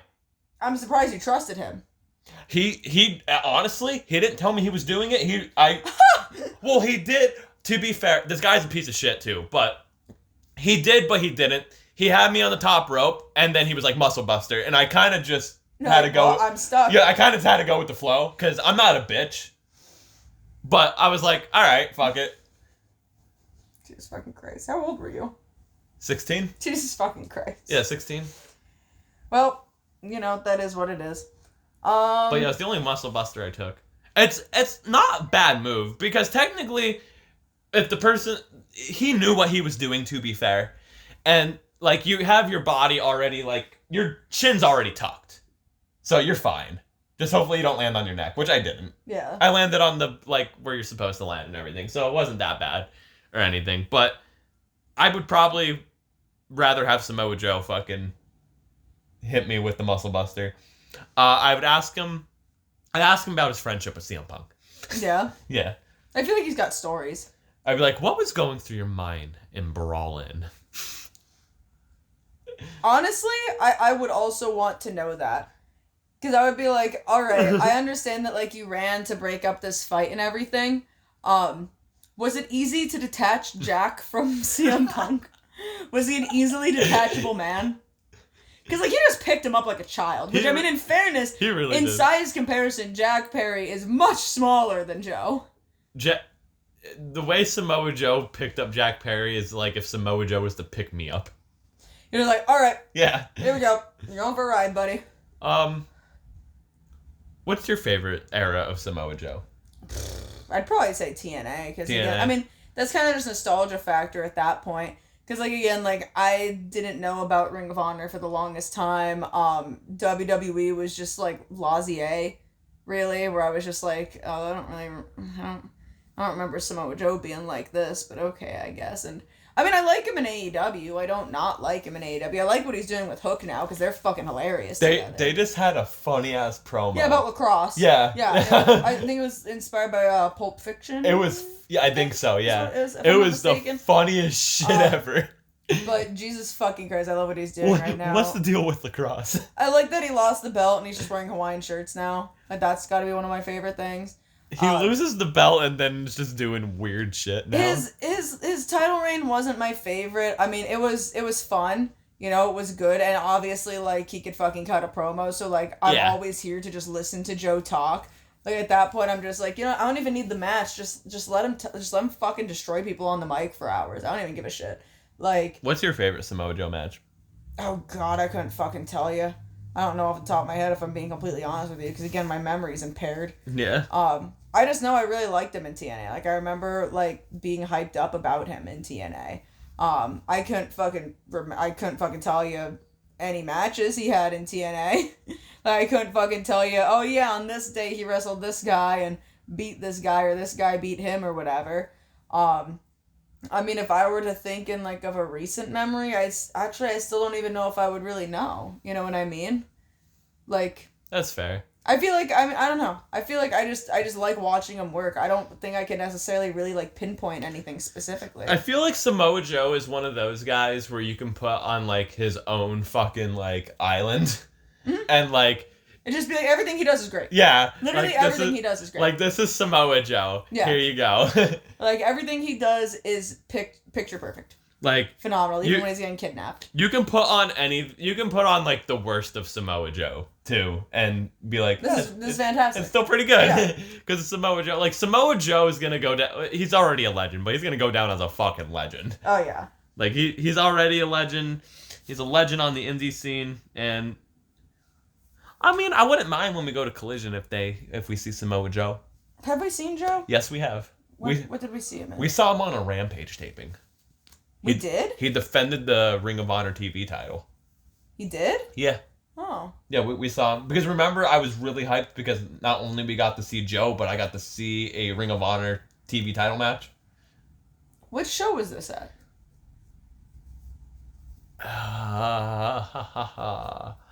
I want to say... I'm trying to think. It was like literally a couple months after Tony bought Ring of Honor. Maybe Philly? I think it was Philly. Think it was Philly? I think it was Philly. I don't remember when Tony bought Ring of Honor. I know they were in Jacksonville when it happened. But it was like a couple months after he bought Ring of Honor. It was Philly. Was it Philly? It was Philly. Because the people that we went with, I remember them being hyped for Joe as well. Okay, alright, so yeah. It was Philly. And I remember we were sitting next with them. Yeah. So, well, yeah, because we met up there. Because my brother drove us down. Yeah. So it was Philly. Because I remember them also being hyped for Joe as well. Alright, yeah, you're right. But yeah, anything else you want to say? Closing notes on Samoa Joe? Give him all the belts. Yeah? Yeah, fuck it. Yeah, fuck it. Who cares? Fuck it. Honestly. Every single belt in the world goes to Samoa Joe. Even the women's belt. Yeah. Every belt. And I'll be your tag team partner. And for the trios belts, Lyssie can be the third person. No. Fine, me and Bryce then. That's fine. Me, Bryce, and Samoa Joe. Nightmare blunt rotation. Nightmare blunt rotation. I smoke weed with Samoa Joe. I think Hook would be very upset with you. Me, Hook, and Samoa Joe. I was just kicking Bryce out. Yeah, fuck him. Fuck that. Sorry, bozo. Bryce. He's gonna tell us we're not allowed to use the intro anymore. Fuck you, I'm using the intro, bitch. Sue me. Alright, well, I think that about wraps it up for today. Yeah. Alright. Do the outro. Alright, well, thank you guys so much for watching, listening, however you want to say it. Watching? Watching, listening, whatever you want to call it. If you want to follow us on social media, you can follow us at Talkin Wrasslin Pod. That is TALKIN_WRASS. You spelled that completely wrong. TALKIN. There you go. Now I'm worried. TALKIN_WRASSLIN_POD. There you go. There you go. If you want to follow me on social media, you can find me on Twitter and Instagram at the same handle, which is Lungtar. That is LUNG_TAR. If you want to look at my face, well, you also listen to my voice, which God fucking help you if you do. You can follow me on TikTok, which is Lungbucks. That is LUNG_BUCKS. Yeah, it's a play on the Young Bucks. I say that all the time, but it really is. One of my TikToks, it was about the AI stuff. Ended up on Twitter this past week. And it did, yeah. Someone commented on it, and they were like, I'm sorry, but when I saw the name Lungbucks, it took me out. And I was like, I am a fan of puns. So, I do like a good joke. But, yeah, my Twitter is wrestling, of course, predominantly Young Bucks and Jack Perry and Kenny Omega and all that fun stuff. Obviously, I've been talking a lot about the AI stuff on there as well. So if you want to stay posted on that, you could follow me, and any new things that come out about it, I will more than likely be speaking up about. Instagram, same thing. I don't post too often on there, like on my main posts. I post more so to my story, which is typically wrestling stuff, along with like Orville Peck, Trixie Mattel, tattoos, and all that fun shit. Dylan, where can these people find you? You can find me on Instagram or Twitter at Danny Vallo, DANI _line, Vallo, VALO _line. I post random shit on Twitter. I just retweet a bunch of shit and make fun of Dave Meltzer a lot. And then Instagram, I just share a bunch of wrestling stuff. I hate social media. Yeah? Yeah, I hate social media. I think social media should just die. Well, then delete your socials. No, that's how I get my news. Jesus fucking Christ. That's how I get my news. Alright, well, with that, thank you guys so much for watching, listening. Like, share, subscribe, share this out to your friends, family, elderlies, I don't really know, but send it to people so they can listen to us and let us know if they like us or hate us or want to send us death threats. Send this to AJ Styles so he can hear Lyssie making fun of it. Please don't send this to AJ Styles. Jesus fucking Christ. But if you do, my brother is a huge fan. Huge fan. They don't want none. They don't want none. Thank you guys so much, and we will see you next week. Bye. Goodbye.